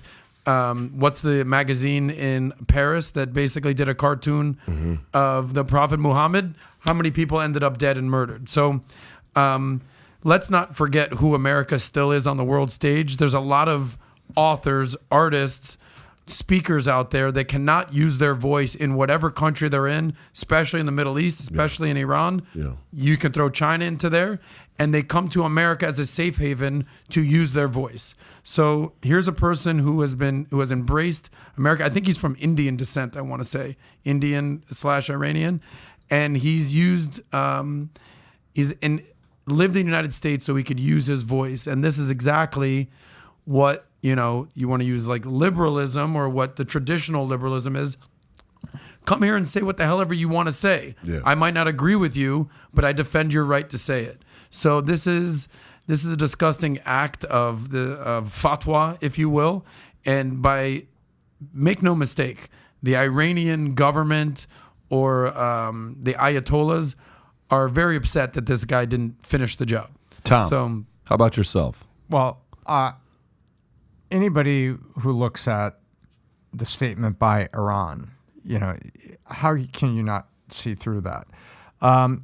You have no right, you have no legal right to blame us, but the bounty's still out there, folks. It's $3 million and it's rising. Anybody wants to contribute? Used to be $2 million, and they've increased the bounty on his head. And I think you look at the radicalization of young men, and here's a guy, 24 years old. That is the age, 16 to 24 is the age of where these clerics, you saw the London subway bombings, they traced it back to these clerics that found isolated Muslim young men, and they radicalized them. And at 22, 23, 24, this is now your time. Here's your vest. Go to the subway and let's do it. And it's got all the fingerprints of that. And this is tragic for. I want to read a hardline story. So here's Iran's hardline newspaper praises Salman Rushdie's attacker. This is a Reuters story. The hardline Kahan newspaper, whose editor-in-chief is appointed by Iran's supreme leader, Ali Khamenei, wrote, 1,000 bravos to the brave and dutiful person who attacked the apostate and evil Salman Rushdie in New York, adding, the hand of the man who tore the neck of God's enemy must be kissed. The Asser Iran news site on Saturday carried an often cited quote by Khamenei that said the arrow shot by Khomeini will one day hit the target. The headline of the hardline Vatan Emruz newspaper read, a knife in Salman Rushdie's neck. The Khorasan Daily carried the headline, Satan on the way to hell. So here's the thing with these stories, okay, that you have to be keeping in mind. Bill Maher said something a couple days ago because, Salman Rushdie is one of his friends, a good friend of his. Mm-hmm. And, he's probably going to lose his eye, by the way, okay? And really? Yeah, he's probably going to lose his eye. And do you know what he was talking on at this event? He was talking about on the freedoms to be able to talk about whatever you can write about and talk about. That's what this whole tour was about. So he's going out there talking about that, and this guy comes in, stabs him 3 times in the neck, 4 in the stomach, in the eye, gonna lose his eye, in bad conditions. He's making it. Whether you like Salman Rushdie or not, or agree with what he wrote or not, Bill is trying to say, name me any other religion that their extremists are doing things like this. And he says, as much as America wants to avoid this topic, it is a discussion that we must have. So now, couple things. Do you remember years ago when Trump, under his regime, they killed Qasem Soleimani? Do you remember when that happened? Yeah, the Iranian general. Yeah, and we talked about the revenge and how long it's going to take. The airport missile. That's right. So what did they say? Oh, revenge is coming. It's going to come on whose terms? On their terms. It's not going to. These guys in Iran, they don't forget. Mm-hmm. This is not something they sit on and they move on. To them, it's just a matter of time before they get there. Especially right now, I don't know how many stories you're reading about the fact that Iran wants to go after Trump. Did you see these stories about... they just tried to kill John Bolton, too, did they? They just tried to kill John Bolton. Trump's another one that they have on their list. But look, this is real. This isn't like, these types of stories when you're reading them and you're hearing the support from the back to say kissing the hand of the person who... The hand of the man who tore the necks of God's enemy must be kissed, being written by this paper that is the editor-in-chief is appointed by Iran's supreme leader, Ali Khamenei. You have to understand these types of things don't happen in America. These types of things happen. It's stories like this that gets you to realize freedom of speech in America. This is not happening from an American to an American. This kid that did this, the 24-year-old that was connected to Iran, you know where he lives. This kid he was born in California. It's not like he was born in Iran. Yeah. This kid's a U.S. citizen. Natural born. He was born here. And they get to him, and he goes up there and does what he does. And right now, we're going to see what's going to happen with it. But I hope more of this doesn't become a normalized thing. I hope we don't get too many of these stories happening. It's unfortunate that they did it to him. I remember when the fatwa happened, they were burning his book all over the place. And quite frankly, the book is actually not that great of a book. The fact that they gave him a fatwa took his book to, levels of selling God knows how many copies because Khomeini gave him that fatwa. There's literally celebrations where, have you seen these videos? They're around fire and they're throwing the book in fire. They bought his book to burn it. They bought his book to burn it. Amazon has a 10-pack for those of you who are going to the Inferno this afternoon. Well, ironically, what's making me think of is just free market capitalism is because look at prohibition. There's no more liquor in America. That's it. Well, what happened? People are making moonshine in their bathtubs. So this is one of those things where it's like, no, don't look over here. No Salman Rushdie. It's like that's just going to empower more people to be like, hold on, why can't I go? What do you mean? Hold on, and it essentially enabled his book to become a national bestseller, international bestseller. But when you try to outlaw things, black markets emerge. And not that he needed a black market to sell his books, but if you try to stomp out something, it's going to reemerge as something else. And that's the problem that I run. Did you hear about what happened with J.K. Rowling? When J.K. Rowling goes up there and she says, I hope he's okay. She says this on Twitter. Horrifying news, feeling very sick right now. Let him be okay. And somebody responded on Twitter, a guy named Mir Asif Aziz. replied, "Don't worry, you are next." Okay, as this is reportedly an Iran-backed Islamist extremist praising Rushdie's attacker. And by the way, I'm curious: did this person get banned on Twitter, or are they still active on Twitter, Tyler? Do you know this? Of course, they're still active. I'm trying to find the article now. Yeah, that's Find that out though. Tyler. The kid deleted his account. I don't think Twitter did anything. I think the kid deleted his Well, Pat, can I ask you a question? Being that you're from Iran, yeah. and that you're a Christian, and that you had to leave the country, after the Iranian Revolution, what have you experienced in terms of? I'm not saying that you've had a fatwa, but you ain't going back to Iran anytime soon. I'd love to go. Exactly. What's your experience as a Christian from Iran, and where does this story kind of fit into it all? Well, I mean, this is why we live in America. This is why we escaped to come over here, because stories like this in Iran, it's. I'm not saying it's every day, but it's normal. You don't say anything about the regime in Iran. Period. Say anything about Khamenei Iran, see what happens. Say anything you want. The other day, women were doing a march and taking down their hijab, and all of a sudden, I don't know if you saw this video or not, shots fired. These are ladies just doing a basic protest in March and saying, hey, we don't want to wear the hijab. Ta, ta, ta, ta, ta, ta. I mean, it's just the game is a different game of imposing fear for you to shut your mouth. And that's their way of weaponizing the people. It's just straight up with a gun and we're going to kill you, and destroy you. In America, the way they're doing it is a different way.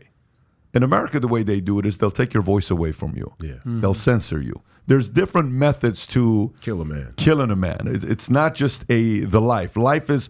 I asked a friend the other day about Trump and what's going on, and they said if this last thing with FBI doesn't work, there's only one thing left. They gotta kill him. Yeah, exactly. If this thing with FBI doesn't work, there's only one thing left, and the way they'll do it is, again, this is just a pure story that was given to me. The way they'll do it is having another country do it that would make sense to not have it be on America's, on internal political party, but deep state. Yeah. So, anyways, You mean like Lee Harvey Oswald in Cuba? Sirhan. There's many creative Recently ways. got out. Yeah, and we're trying to get in touch with the guy, but there's many ways you can do it. Anyways, that's a story with Salman Rushdie. Well, so real quick, Pat, how many more of these instances have to happen before the powers that be actually wake up and have a conversation about this? Like this Insider article, no motive had been identified, right? Twitter doesn't want to ban this person that threatened J.K. Rowling. Bill Maher even said, I'm going to quote him here, "Don't come at me when you say Islamophobia. When you say phobic, it's just a way to shut off debate." And it's not Islamophobia. Yeah. But when are the powers that be going to actually have a conversation about is this a violent religion? Does it come with violence? As Adam said, people have been headed for drawings of the Prophet of Muhammad. Ayaan Hirsi Ali made a film. The director of the film, Something Van Gogh, was stabbed and beheaded. Like, how many more of these things have to happen before we actually have this conversation? When you get people like Bill Maher who start saying things like this, and all of a sudden people on the left and people on the right, not the left, the Democrats and some folks on the right, start agreeing on things like this that's purely common sense, that's when you have to do something, period. Right. Because let's just say I'm in the NBA. Let's just say I'm part of his community, right? And behind closed doors, a superstar hasn't happened in the NBA yet, because everybody that talks Orlando Magic, 6'11", Jonathan Isaac. Yeah, you're not a superstar, so you have nothing to say. You want to stand up, good for you. Enes Kanter. Yeah, you're a nobody. You're a nobody. We've had him on. You're not an all-star. You don't have a voice. Actually, I think he may. I don't know if he was an all-star, but he's had 14, 10 stats. He's had decent stats. Okay, not an all-star though. Yeah, so he's a $60 million a year guy. Okay, not a lightweight, but he's no longer in the league. Not an all-star. You're right. But if in the NBA all of a sudden a guy comes out like Giannis and says something, they have to listen to him, okay? And the way Giannis says it in a very gentle way, he would not say it in the way that, LeBron would say, "Shut up, chump. Shut your mouth, chump." I don't know what he said. Steph Curry doesn't want to show up anyways, or whatever he said to, If somebody like Giannis comes out in a respectful manner, if some of these stars come out and do that, the entire league has to take notice until that happens. When Bill Maher comes out and says this, you have to take notice, because Bill Maher is an all-star. He's not just an all-star. Bill Maher is a superstar in a media space. So when superstars like him on the left or Democrats come out and start saying things like this, you're kind of cornered. Are you have talking about radical Islam specifically? Or? any argument. I'm not just giving you radical Islam. Radical Islam is one of the topics. Yeah. On any topic, when somebody from your base comes and says, I don't know, Dad, I don't know, I think we have to do something about this. I think we got a problem here. You have to pay attention to it. Well, you remember the debate that happened on Bill Maher's show regarding radical Islam, Ben Affleck, featuring Ben Affleck and Sam Harris. Ridiculous. And Who won there? Who lost there? Well, clearly Sam Harris won. Ben Affleck got very emotional, and he goes, "Oh, so you're the expert on this?" He's like, "Well, matter of fact, I am. I've written books on this, and here's the reality of it." And Batman at the time didn't look so strong, but you brought up the concept of radical Islam. This is the only religion in the world where you run your mouth, you're going to get killed. It doesn't happen in Judaism, doesn't happen in Christianity, doesn't happen in Buddhism. And I have a lot of Islamic friends, Muslim friends, respect. God bless you. I'm not coming at you, but this is a point of concern. Excuse me? You know what, for the last 20 years running, and you can go look this up, you know it's the most persecuted group on this planet? Muslims by other Muslims? No, Christians. Yeah, that's right. Go look it up. Go look at... for another time.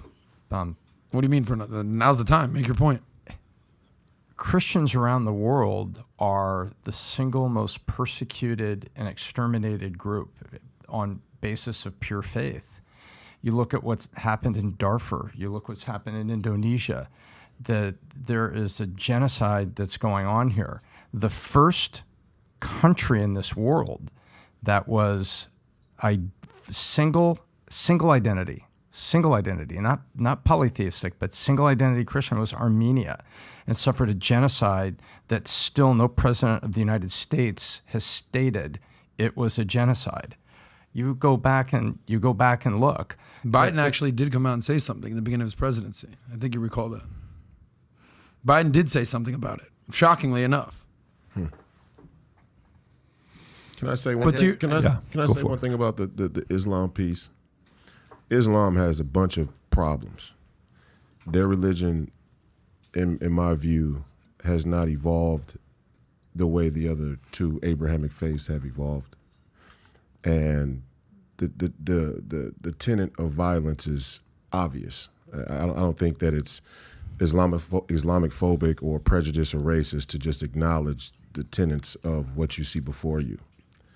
However, it does occur to me that as I watch the mainstream media pit all sides against the middle, that the criticism of of Islam, even in the conservative movement, it's somewhat of our own weak faith. Because let's take the Afghanis, for example. When the Afghanis say, and this is also a double cross or triple cross, an example of that, it's people taking the Lord's name in vain, but they're right to take the Lord's name. It's just what they do with it is wrong. It's the same way America, in its early stages, our founding fathers took the Lord's name in vain, right? We Christians have a better religion than you, so it gives us the right to persecute and kill you, build a civilization based on our faith. Mm-hmm. So I'm not a religious zealot. I can see where the errors of religion take, great shape. Torquemada. But the Afghanis, for example, are they wrong to say that we want the West out of our culture, out of our everyday life, that we want the contemplative to be at the center of our life? And there's a subtle racism in it, and I don't mean to say racism, culturalism, whatever you want to say. When we go, yeah, but that third world life you live in the mountains with the goat and the hut, that's not really living, right? I mean, there's a real arrogance and supremacy and anti-humanism in it. And that's what Ben Affleck was trying to say in that Bill Maher piece, but he was saying it in a sort of weird, perverted, distorted liberalism, fake woke Hollywood way, because he doesn't have the depth to really touch at the real issues, because he's on the same grift, on the same teat of the people who are oppressing the Somalis, who were pirating the Somali water. That was us. So there's a rightful criticism of the Islamic world, of the West, of trying to encroach and create this stage of economic imperialism and cultural invasion. The question is, what is their response? What's a proper response? What's a righteous response?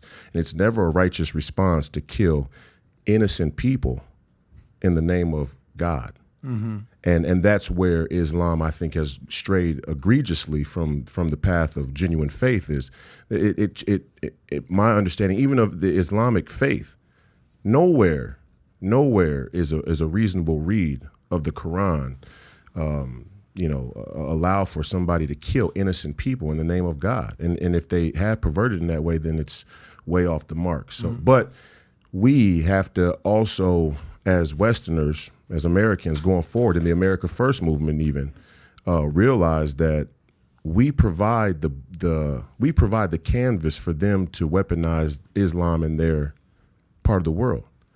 They get to reasonably say, "Hey, look, the Americans, they're security state warmongers," and we are, and we have been. And if we pull ourselves out of there, we allow the radical Islamists to show who they really are to their people and not use us as an excuse. So that's.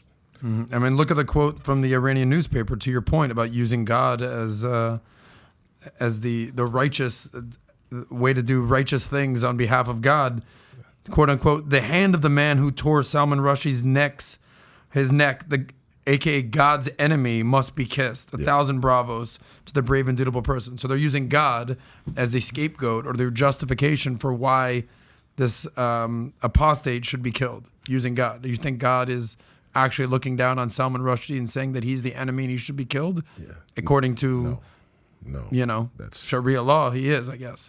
And I take that's my interpretation of taking the Lord's name in vain. Yeah. Yeah, Pat. Are we ready for Mar-a-Lago to get into it? Let's go to Mar-a-Lago. Get into Mar-a-Lago. Okay, it's only 45 miles away anyways if we wanted to drive there, but it's better let's just do it on the podcast. Maybe a little more. Actually, maybe 60 miles. Less than an hour away. Yeah. There's a lot of people there right now. Have you seen it? The streets sleeping they're all up over there? the place. Wow. So, I'll tell you, it's real quick. For 6 months after the election, I would come down through Palm Beach. I went north to Indiantown, Florida, and I tell you, 6 months every day, people would be bridge after bridge after bridge on 95 South, just hanging there. 10, 12, 15 people. Everybody had a flag. Everybody was representing. Everybody was out for Trump. It's crazy the people that will go out to Trump, to Palm Beach, to this area and support. Tyler, you were one of them. What are you talking about? You didn't just drive by. You Listen, were there. soy boy, don't make me. With your sign, "Stop to Steal." We all know you were there, Tyler. It's like you want to kind of defend. I don't these have a people. sign. I just have you my were there. tattoo. Exactly. This guy. okay, so before we even read some of these stories, Adam, what are you thinking with what happened there? What am I thinking? Yeah, when you saw the story about the FBI, we didn't do this live. We were at an event. I was in Las Vegas when this took place out of nowhere when Trump wrote it on Truth Network, where we just got the Mar-a-Lago was raided. FBI agents came in. They took, a number of boxes, 27 boxes removed from Mar-a-Lago, 11 of which contained classified documents is what they're saying. 4 sets were marked as top secret. 3 of them were marked as secret, and 3 others were marked confidential. And then you hear all this stuff, and then Trump says on Truth Social, number 1, it was all declassified. Number 2, they didn't need to seize anything. They could have had it any time they wanted without playing politics and breaking into Mar-a-Lago. It was in a secret storage with an additional lock put on as per their request. They could have had it any time they wanted, and that includes long ago. All they had to do was ask. The bigger problem is, what are they going to do with the 33 million pages of documents, many of which are classified, that President Obama took to Chicago? And then some are saying it's some nuclear information was there. And then they said, why wouldn't the FBI allow the inspection of areas of Mar-a-Lago with our lawyers or others present, made them wait outside in the heat, wouldn't let them get even close? Said absolutely not. So the insinuation, the claims they're making is there may have been some nuclear documentation in there, potentially. But when you saw this, what was the first thoughts? What you think about?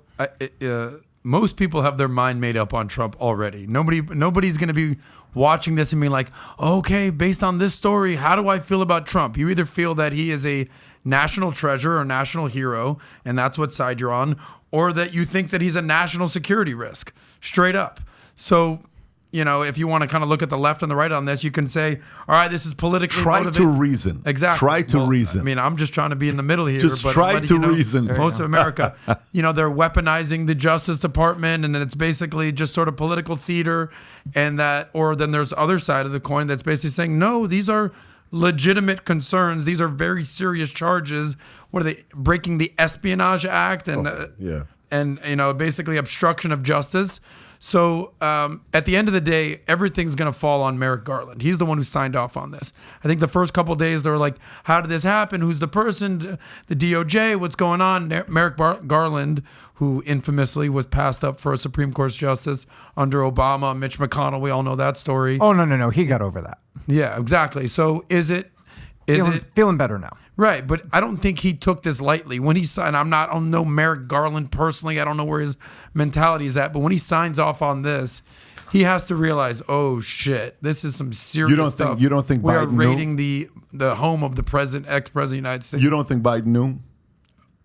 I don't know. I don't want to speculate if Biden knew or did it. Let me ask you a question. I don't know. I mean, I generally don't know. Percentage-wise. I know you don't know, but percentage-wise. So think about it. If you're going to do something, Garland, you're going to do something for the first time, and it's never, ever happened before. Yeah. Ever you gotta call happened before. And it's under your watch as a president. Yep. Would you want me, Garland, to call you, or would you want me to do without calling you? If you're saying, is it likely that Biden knew? Yes, it's probably likely. I don't know. So it is likely that he knew. Likely. If you didn't know, what does it say? Let's just say he didn't know. If Biden didn't know, what does it say about Biden? Who's running the show? It shows weak leadership if you don't know. First of all, for you to go out there and I don't know. For the record, I don't know what Biden knew or didn't know. I'm just saying that this comes on to Merrick Garland. He's the one who signed off on this. He's the Attorney General. I get that. But the Department of Justice falls under him. Did Biden know? Yeah, maybe. I don't know. But we don't know that yet. But that's not what I'm asking you. Try to reason with me. So if he didn't know, okay, assume you're Biden. I'm Garland. I do this knowing the opposing side is going to say, well, they're trying to hurt their number one contender, et cetera, et cetera. Would you not want to know before I do something? I agree with you. Yes. Okay, so you would probably want to know. Now, do I guarantee that he knows? I don't know. Now, let me ask you the second question. Say I intentionally did it without telling you. That'd be messed up. Correct. Not only would it be messed up, but secondly, it would mean what? You're a nobody. That you don't have control. That you don't have control. So just so you know, if they take the position of, Biden had nothing to do with it, weak leadership. If they take the position of Biden had everything and say lose, no matter which way. So that one is the next one. Now here's the other part. If it's so classified, why'd you wait 18 months? That is the one thing for me. Easiest Forget question, all the yes. conspiracies. Forget everything. I have one question. If we're really here to protect we the people, whoever that is, of whatever party at whatever time in history, it's really here to protect we the people, why wait 18 months? I erase all the conspiracies, everything like that. I even reasoned in my mind, just like you said, did Biden know? Did he not know? Good Lord, what's going on here? But I come down to, why did you wait till now? If this was really a problem and you were really worried about that woman who coulda or probably was a Chinese spy with the hidden camera in Mar-a-Lago that they found. They found a while ago. It says, oh my gosh, there was a potential Chinese asset there 30 months ago. It was a potential Chinese asset. This could be classified stuff. We got to go over there right now. Isn't that the way the government should respond? Yeah. So why do we wait until now? Well, they've had communication with Trump's lawyers. They didn't just come out of nowhere. Apparently, they were like, "Hey, you got to return the whatever," and then he's like, "Sure, we've already done it." Adam, let's reason through this point. You're right. There was a lot of reasoning and discussion done, and back and forth. But if it was a national security issue of nuclear secrets of level 1, there is no reasoning. It's protect the republic and bust down the door, including the one with the extra lock, and get that stuff and put it someplace safe, secure. So that to me sounds reasonable to do that, right? If you're saying it's such a national security, risk, you waiting 18 months shows a lack of responsibility and leadership. Again, so go both ways. Go say it is, okay? And you waited 18 months. Weak leadership. Go say It's not. And then you waited, so both ways you're losing. Weak leadership and irresponsible. Yeah, weak leadership and irresponsible. The other part is when Andrew Cuomo comes out and he says, DOJ, Hang on a second. Yeah, he comes out and he says, DOJ must immediately explain the reason for its raid, and it must be more than a search of inconsequential archives, or it will be viewed as a political tactic and undermine any future credible investigation and legitimacy of January 6th investigation. This is what Cuomo said. Now, a pundit came out and said the following: Cuomo is wrong. DOJ doesn't have to explain anything. They never announced they searched Mar-a-Lago. Trump did. He's the one who politicized it by stealing documents, refusing to return the documents, and pretending to be the victim after he broke the law. Okay? So that's the argument being made. And Cuomo, by the way, is a guy that can't stand Trump for him to say what he's saying. Andrew Cuomo. And he also just redid all the floors in his house. He doesn't want all these FBI guys with their boots running around. Bill Maher said the following. Bill Maher said FBI raid might have saved martyr Trump from losing to DeSantis in GOP primary, calling Trump the luckiest man in the world. His fortune was finally falling. The big lie was finally losing momentum. DeSantis was beating him in the polls. You know how he hates this more than anybody. DeSantis, I had this one in the back, and now I got to run against President Martyr. Bill Maher says, as he impersonates DeSantis, Maher argued that the raid was saving Trump politically because it has caused all the Republicans to rally around Trump. So did this help or hurt Trump? Adam. Look, Trump's ceiling is 42%, whatever the number is. The bigger question, number one, I don't think that DeSantis would beat Trump in a primary. In a general, I've been very clear. I'd much rather have a DeSantis rather than a Trump. I think the question that we all need to ask ourselves is whether you're a Trump supporter or not. Let's pretend I'm a Trump supporter for a second. I'm going to put on my Trump hat. These things are not going to stop with Trump. Again, pretend I'm a Trump supporter. How many, look at the track record. Russia, impeachment number 1, impeachment number 2, quid pro quo, January 6th, insurrection, Mar-a-Lago. What gives you the idea that if there's 4 more years of Trump, this nonsense isn't going to go on? Again, if I'm on Team Trump and I'm saying, I love Trump, he's the best president ever, he's making America great again, that's amazing. At some point, the exhaustion and the fatigue has to set in. It's like, holy shit. Everywhere this guy goes, there's another drama, whether it's shooting himself in the foot or whether it's basically the leftist agenda that's coming after him. But the reality is, every few months, there's another Trump saga drama. You're talking about Hunter Biden again. Get back to Trump. I don't know what that means. However, it's so Listen exhausting. to what you just said. It's so exhausting with Trump. Again, pretend I'm on Team Trump here.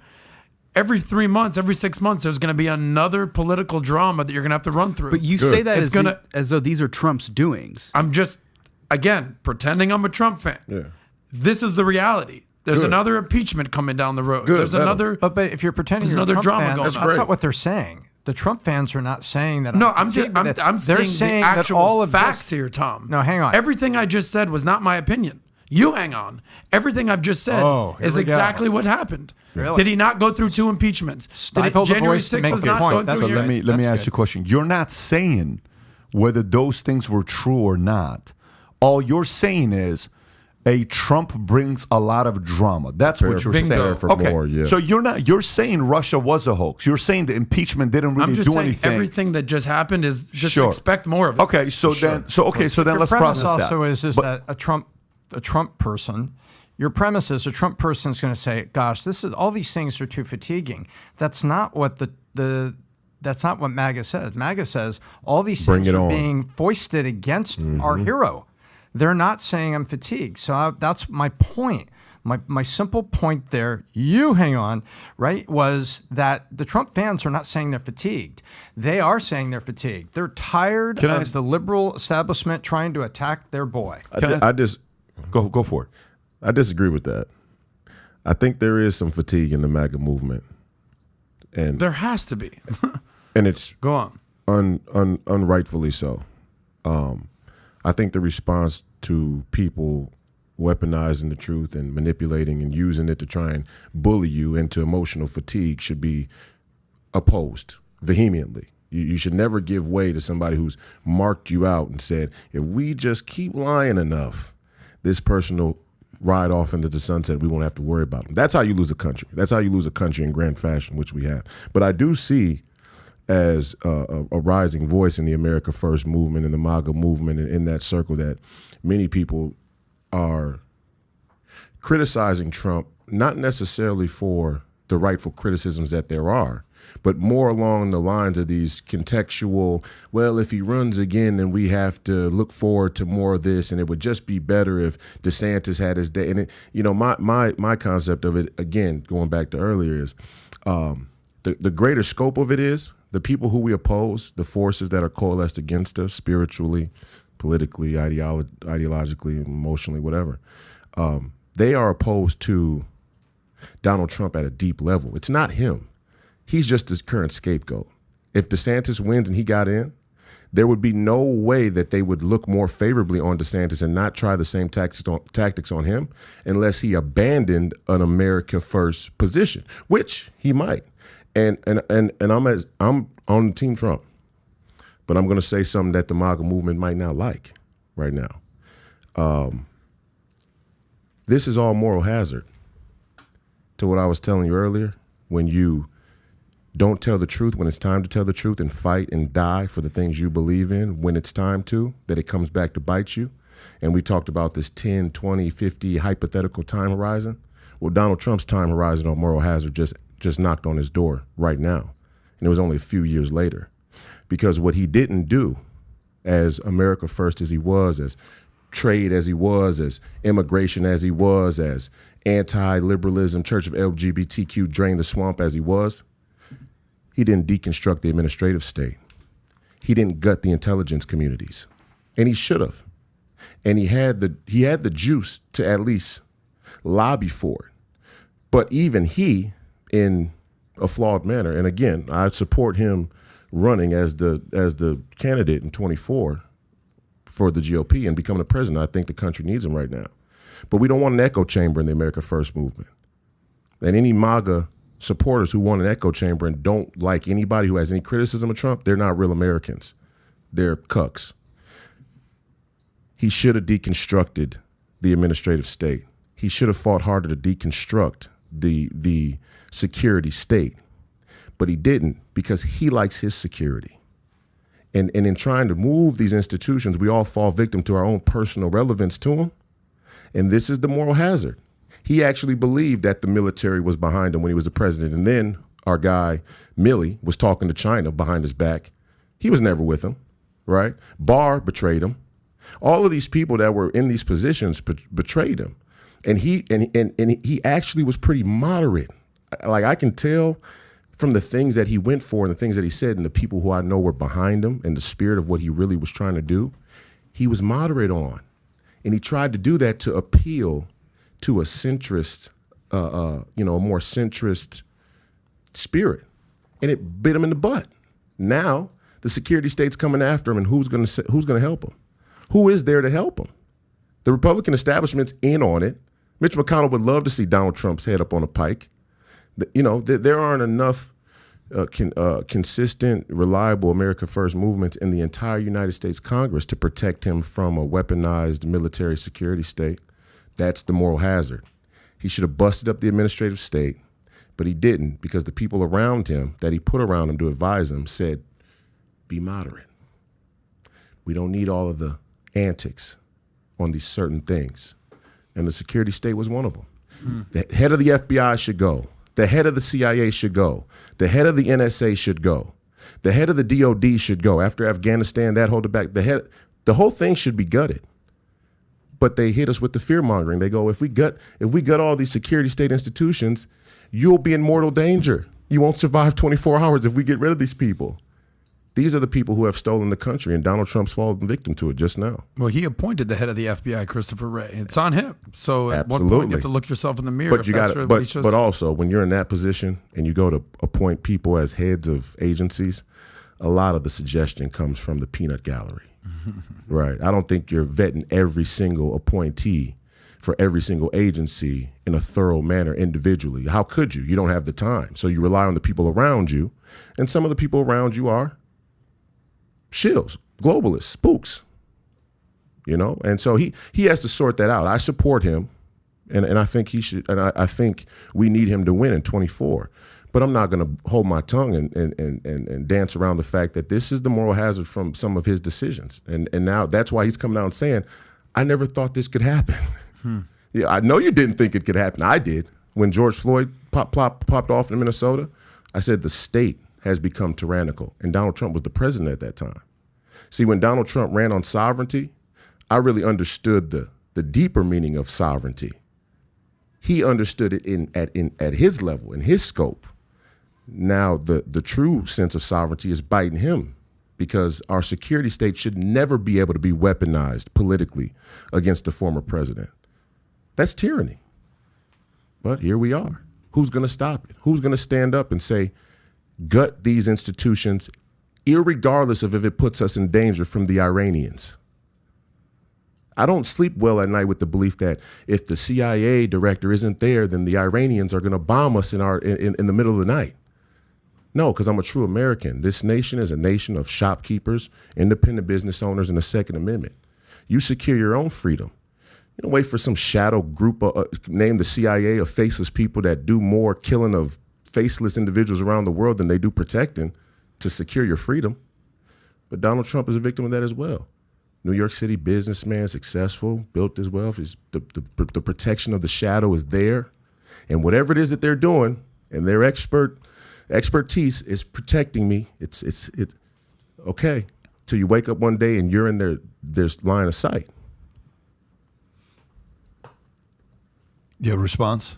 Yeah, well, no, I'm hearing out Royce over here, but if you're saying gut all these institutions, the FBI, CIA, DOJ, everything, America needs leadership. So what happens if you gut leaders? Yeah, no, we have a crisis of leadership. We need new leaders in those positions. It's just about what's the criteria, and our security state and our intelligence communities have become a sidearm or a sidecar of the move towards world governance. And there's no doubt. Actually, let's say it this way: a lot of people say the globalism thing is a China enterprise. I see it differently. We are the center of the globalist agenda. Us, our security state. Our security state and these agencies have actually betrayed the American people by partnering with the European monarchy and putting China up as the figurehead or the public face symbol of globalism. But it's really us. We're doing it with the Chinese. You don't sell off. You don't give away your economy to a foreign country by accident. This is what I meant when I said Kissinger was really a Democrat.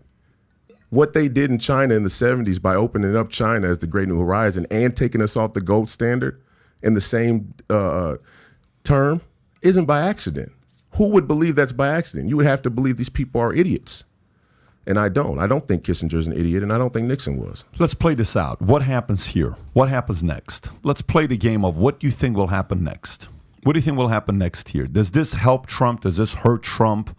Does this get Trump in? Which, by the way, the one thing that would be not the best thing, does this actually make DeSantis consider being a running mate with Trump? Does this bring those two together? Because, Tyler, what do you think if those two united? Okay?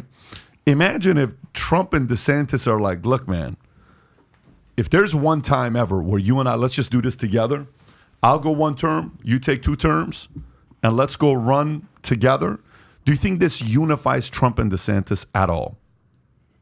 I think it has to, but there was a really interesting pairing that I saw suggested the other day was Donald Trump and Marjorie Taylor Greene.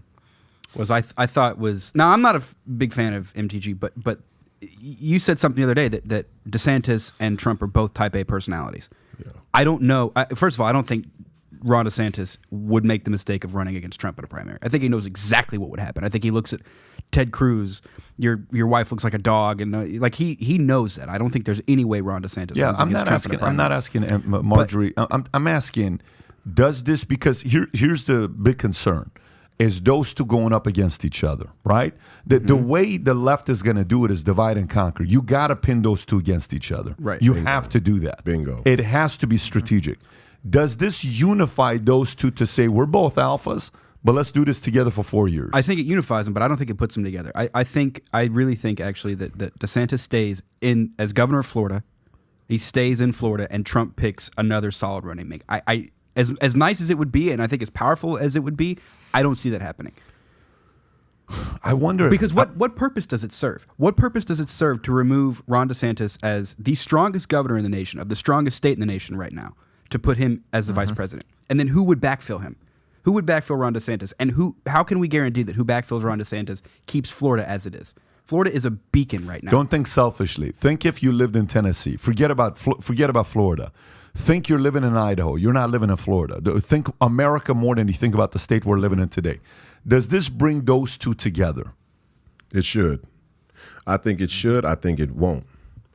Because in my concept, DeSantis is another one who is playing the game of political strategy, and his career, his individual career, he's taken a lot of risks, put his neck on the line on principle, and I respect that. I respect many of the things Ron DeSantis has done in a time of crisis. He held the breach, and that's something that's commendable.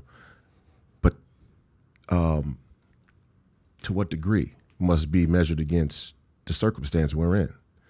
And if he really believes that we're under attack the way he says he does, if all of these people, Donald Trump too, if all of these people really believe that America's existence with our foundational values and ideas is facing the existential threat that it does, all of them have to put their ego aside and their ambitions.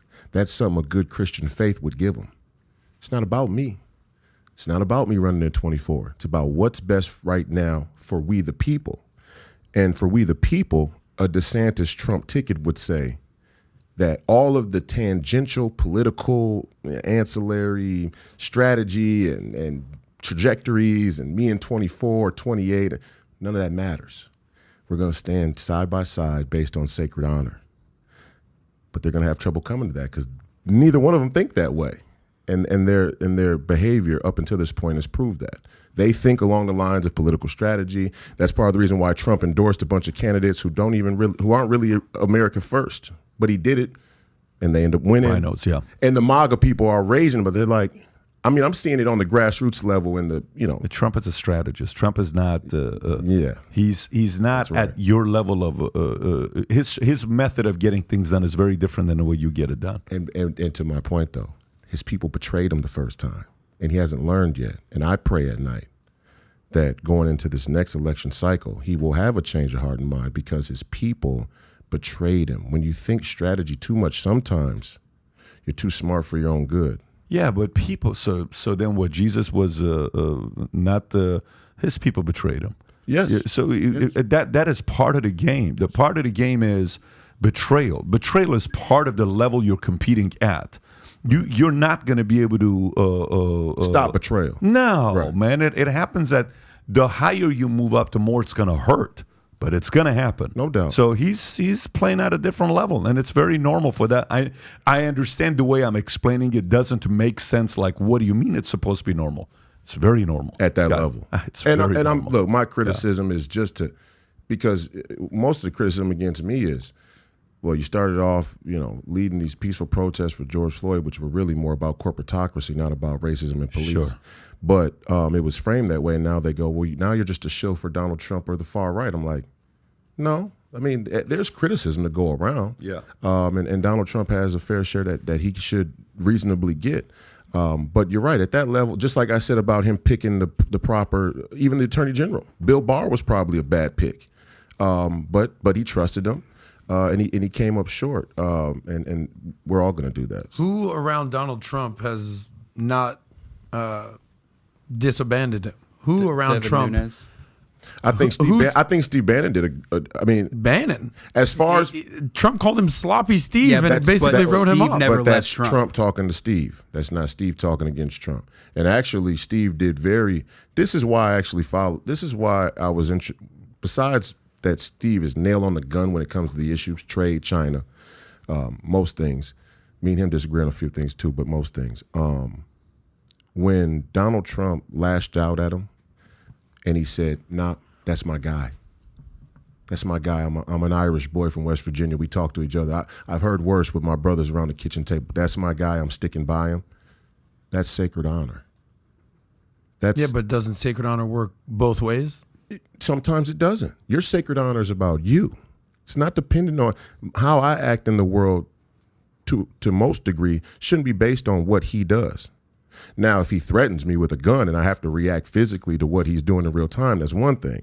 But on principle and idea, who I am shouldn't be contingent on who he is or what he says. I have to hold my own value. So I think Steve did a great job, and he stuck with it. I mean, even to this day. Other than other people named Trump and maybe Kellyanne Conway, who was there 6 years ago None of them. that's still going to be there in 2024? Very few. And why is that? Well, to be honest, I think many of those people were really in it for themselves anyway. They were bandwagon riders. They weren't patriots anyway. I'm not saying that that's why they left him, but I don't really believe like Conway's husband. He's another Democrat. George Conway? Yeah, he's a Democrat. I mean, these people aren't real conservatives anyway. So a lot of the things that Trump was trying to push us towards are a little more radical even than he lets on in the public sphere because he was trying to appease this group of people that was around him. Can I say something, Adam? Okay, so very good question you ask. Okay, very good question you ask. Where it gets the audience, let's just say the audience says, why didn't they stick around? Okay. So his argument is what? They were not really fully true believers. They were in it more for themselves. Yeah. Okay. All right, let's just say I give that argument 5-10%. I don't give that argument 80% credibility, by the way. Let's say the other side is, because Trump is just so hard to work with. He fires everybody. I mean, he had a show. The whole show was all about what? You're fired. And he's all about himself. So if you're not with him 100%, he fires you. How much credibility you give to that? Say you give 20%, 30% credibility to that, whatever it is. Yeah. Fine. Let's go there. And let's say this guy is not the right guy to be a president. He can't keep people around. His retention sucks. And he's not picking the right people. So as much as you say the FBI, you pick these guys, right? So the person who picks them also gets judged for your ability to not choose the right person. You got to be able to hire the right people, right? Okay. You can't pick on your team if you're drafted. But let me tell you where I go here. If he's that terrible of a candidate, then guess what? Leave it alone. You're going to win, Democrats. So if he is who you say he is, the way you pose that question, then why are the Democrats so afraid of this guy? That's a great point. So then to me, it comes back to if that's the candidate, like you know how, okay, so say Trump would have ran against Michelle, not Hillary. Who wins? So in 2016, it's not Hillary, it's Michelle. Who wins? I think Michelle. Huh? I think Michelle. I think Michelle. I don't know about that. By the way, let me ask you a different question. Say it was Obama's second term. Who wins? Obama by a landslide. Say it's Obama's first term. Who wins? Obama. Okay. Say it's Clinton against Trump. Who wins? Clinton. Okay. Do you see where I'm going with this? Yeah. Here's where I'm going with this. The point I'm trying to make is the right was like, hell yeah, Hillary is running. Hell to the yeah, Hillary is running. Why? Because she's beatable? Because she's beatable, she's unlikable, Well, she was the worst fake, candidate. she is Totally. there's nothing about her that's like, man, I want like you know the part about Obama, you're like, dude, you know what? Republicans showed up to the first inauguration when he gave the speech because it was like, dude, first African, you know how many Republicans Yeah, I they know, should show up. but no, it's not they should. Inauguration. It's not should. There's no such thing as should. I'm saying Republican voters showed up, not the leaders. Oh, God. People showed up to say, dude, freaking, I'm witnessing history. There was something you liked about Obama. Nothing likable about Hillary. Okay? So the Republicans are like, shit, we hope Hillary runs. Go run. Why aren't Democrats feeling that way? If you say he's such a bad candidate, you should kind of like, it's art of war. You know, sometimes you got to get out of the way of the enemy when he's fallen. Go run then off get the out cliff. of. Why don't you do that? Yeah, run Why off don't you the do cliff. that? If he's such a bad candidate, get out of his way. You're right. Step back on insurrection. Because it's not about him. It's the ideas that they're afraid of. Well, to me, They know that it's deeper than him. I think to me, here's what I think to me is. To me, is this guy is an operator, and operators are intimidating. You know why operators are intimidating? Because operators don't just say things to say them. Biden will say things to get elected. every 90% of people that are running for office, they'll say whatever they can to get elected because the history is about what? It's about who got elected, right? Every once in a while, you find a person that, you know how they say, I'm going to kick your ass. They're actually going to kick your ass, okay? Those types of people are very scary. So the only thing that he made a point that makes you think is the following. So let's just say, you know, how different are Trump and DeSantis? If they're pushing this hard for Trump to be eliminated because they want to indict him so he can't run, what they're really saying is we would much rather face off DeSantis than face off Trump. That's right. You think the Democrats would rather face DeSantis than Trump? I'm saying 100%. if. Oh, I totally disagree. Well, but that's your emotional opinion. But let Can me it just be an opinion? But fine, it's your opinion. But let me say this part to you. If you are saying he lost all these people, if you are saying, why did he fire all these people? If you are saying all these are bad judgment, isn't that a terrible candidate? Yeah. So why are you getting in his way? Well, look, they're not just going to sit back and just let Trump do his thing. But you They're going to should. come after him. But Trump can't do anything right now. How so? What can he do right now? He's not a president. He's a former president. And who in the White House like Obama? Like you think you know how Obama controlled the IRS, Obama controlled the FBI, Obama controlled CIA. Who does he control? Nobody. Who does he have control over? Nobody. Tell me who he has control over. The military? The MAGA community. He still owns that. But that doesn't mean anything because policies cannot be changed on that. All I'm saying is, well, he still has his tentacles on people in Congress. Like he's not he might not be the king anymore, but I don't certainly think so. The kingmaker. But what do you mean? All his candidates won their Fine, election. I get that. And meanwhile, you have Mike Pence kind of going against him, and Yeah. the Republican establishment. There's like these proxy wars going on. I want to There's all believe- that internal drama in the Republican Party, no doubt. I'm taking the angle of your argument. Your argument is he's a terrible candidate for the right. No, Okay? I'm not saying that. I'm just saying there's a ceiling with him. Okay. What's the ceiling? 45%? All right. So who's more intimidating to the left, Trump or DeSantis? To the left? To the left. I think DeSantis, number one, DeSantis doesn't have the star quality of Trump. Not even close. So I think we're kind of like conflating, who is it, Trump or DeSantis? It's like, dude, it's not even freaking close. But however, in a general election, Yeah.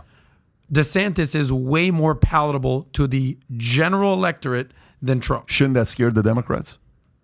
I think so, yeah. Shouldn't they be more about let Trump run? I mean, they're not going to just sit there and let Trump win. We already went over the list of things that they're trying to come at him with. But then there's a contradiction in that argument. Why?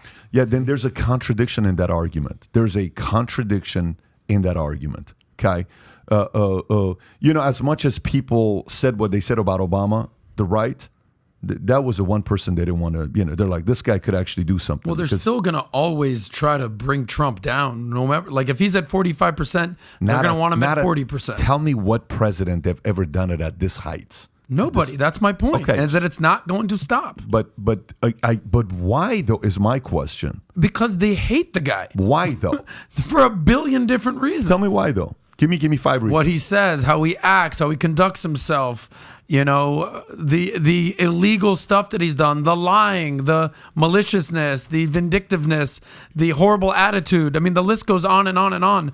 The reasons why people on the left hate Trump, like I could write and there's novels written about this stuff. Yeah, there are. Now, are they justified? That's a different question. All of those are more of a reason to get out of his way and let him run because he'll lose. If you are thinking he's that horrible of a candidate and a leader, you ought to let him run. Yeah, but that still doesn't But wait, they can't subtract the fact that he's got a major base with him. One thing though is they can't do what they're really projecting is that they know that our entire election political system has become a retail politics game of superficial personality traits.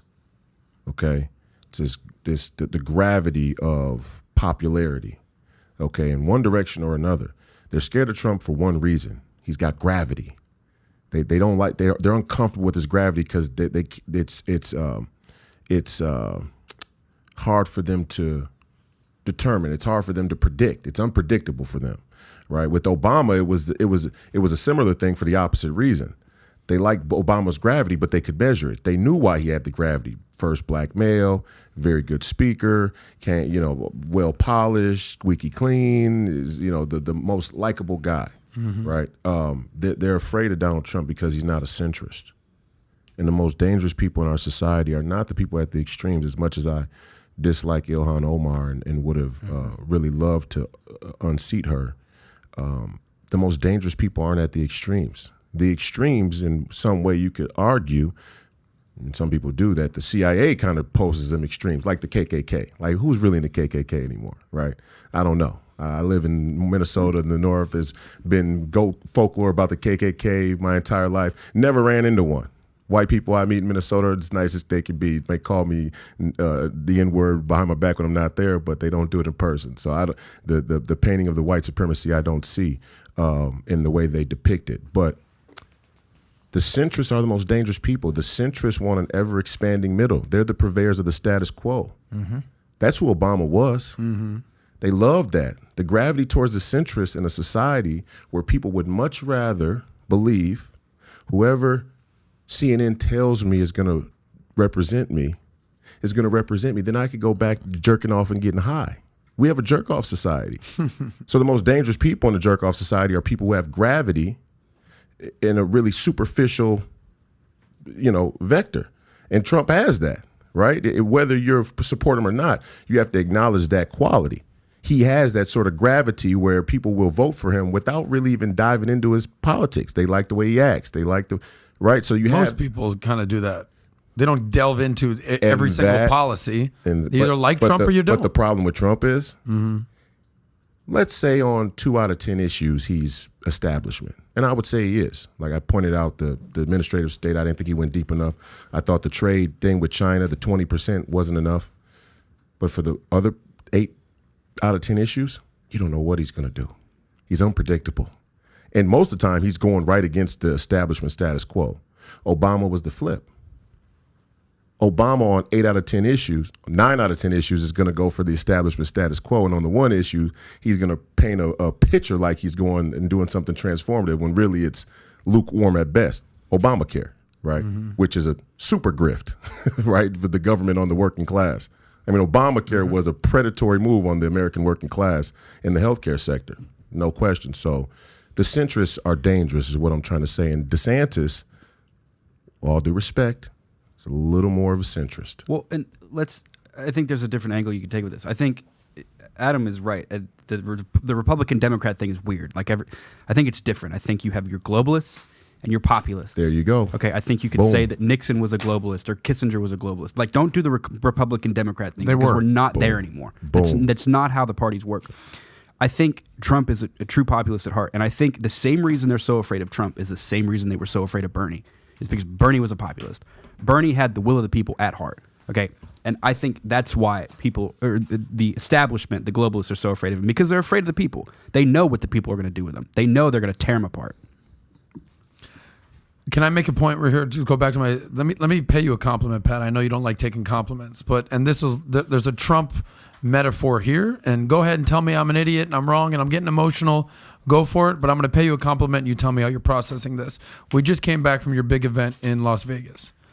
The same people that were with you when you started PHP 2009, whether it's George Palaio or Gaetan or Ricky and Erica, the names go down the list. Whether it's Sapala, who's more recent, the same people, Jonathan Mason, the names go on. The same people that were with you in 2009 when things were tough, were not easy, you're having anxiety attacks, they're still with you on stage in 2022 saying, this is the reason that I'm here. This is my guy. Thank God we have Pat and are changing all these lives. And now there's 10,000, 20,000 people in an arena that are hearing people from 15 years ago who you started out with, and they're still saying the same thing. And that to me is the definition of a leader. Holy shit. The people that were with me 15 years ago when I had 2 nickels in my pocket and now have $2 million in the bank. Wow, those people are still with me. Now, what's my point? The problem that Trump has is all the people that were singing his praises in 2015, 2016, 90% of them are gone. Every single person in his administration, every general, every his attorney general, Bill Barr, his vice president, who was a bootlicker to the extreme, Mike Pence, is no longer on his team. So my point is, what is the true definition of leadership? It's the person that the people who believed in you are still with you, rather than it being some sort of transactional, hey, we're in, we're out, now so that's the problem with Trump, is my ultimate Can point. I give my rebuttal on that? Sure, of course. Okay. So obviously I'm very thankful for that. But also at the same time, you have to know this. We came up together. So there's a difference between them knowing me at 30 and, at 28, 25, 26. Mario's known me since I was 26 years old, 27 years old, right?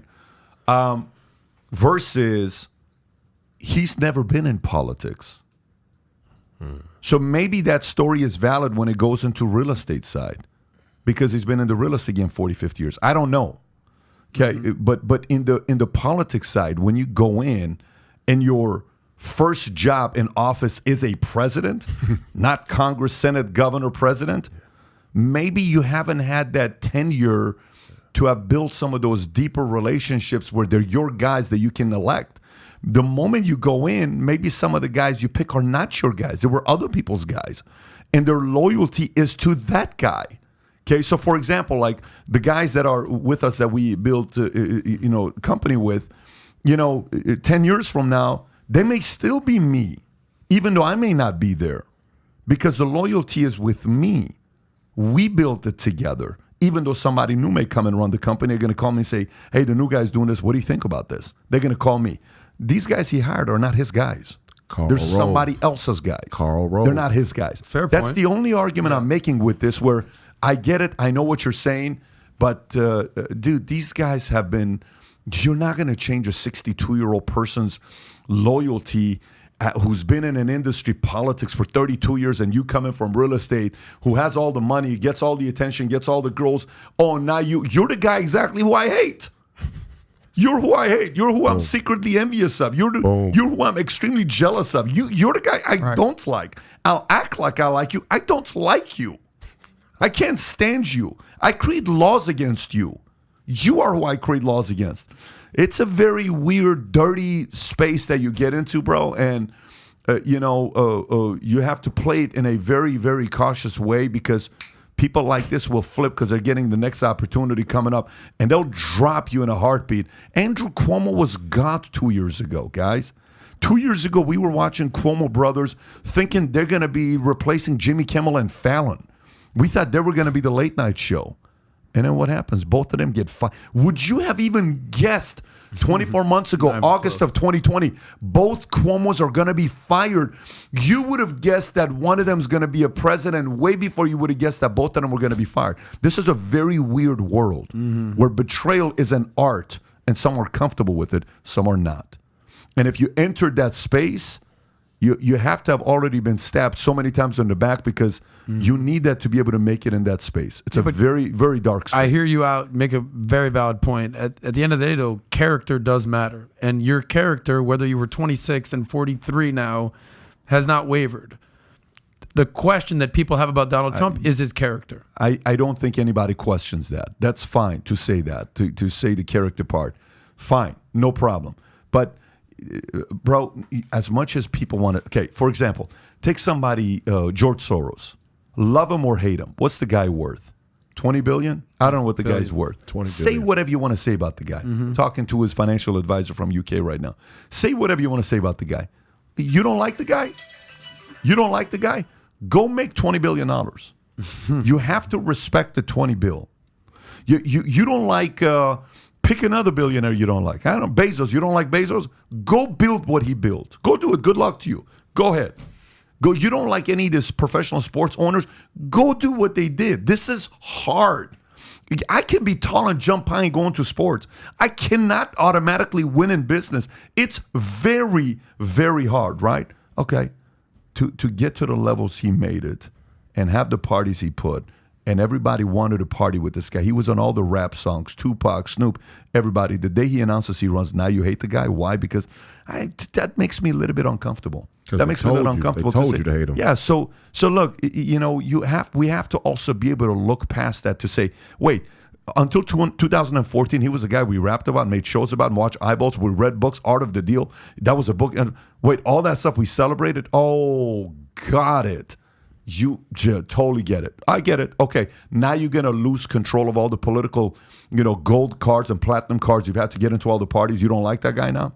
All right, now maybe you're the envy one that was weak and you don't like guys like this because you're jealous of them. Yeah, okay, God, I see your weakness as well. No problem. So there has to be that balance between the two is all I'm saying. Anyways, our time's up. We're at 10:59. Royce, it's been a blast having you on. You make some extremely deep points. There were moments you were talking where I was just, with you the entire time where you were going with it. You made me think about a lot of the topics. Audience, I hope you enjoyed it as much as I enjoyed it. If you did, give it a thumbs up and subscribe to the channel. And he has a podcast and a new YouTube channel, I believe, that you just launched. Yep. Let's make sure put that in the description, in the chat box, folks. Go subscribe, follow his content. And once again, thanks for tuning in. I believe we are doing podcasts this Thursday. Yep, we have Dr. Ben Carson. Dr. Ben Carson's going to be here Thursday. Join us. Looking forward to doing that. Royce, once again. Thank you, brother. Brother, thanks for coming out. This was great. Take care, everybody. Bye-bye, bye-bye, bye-bye.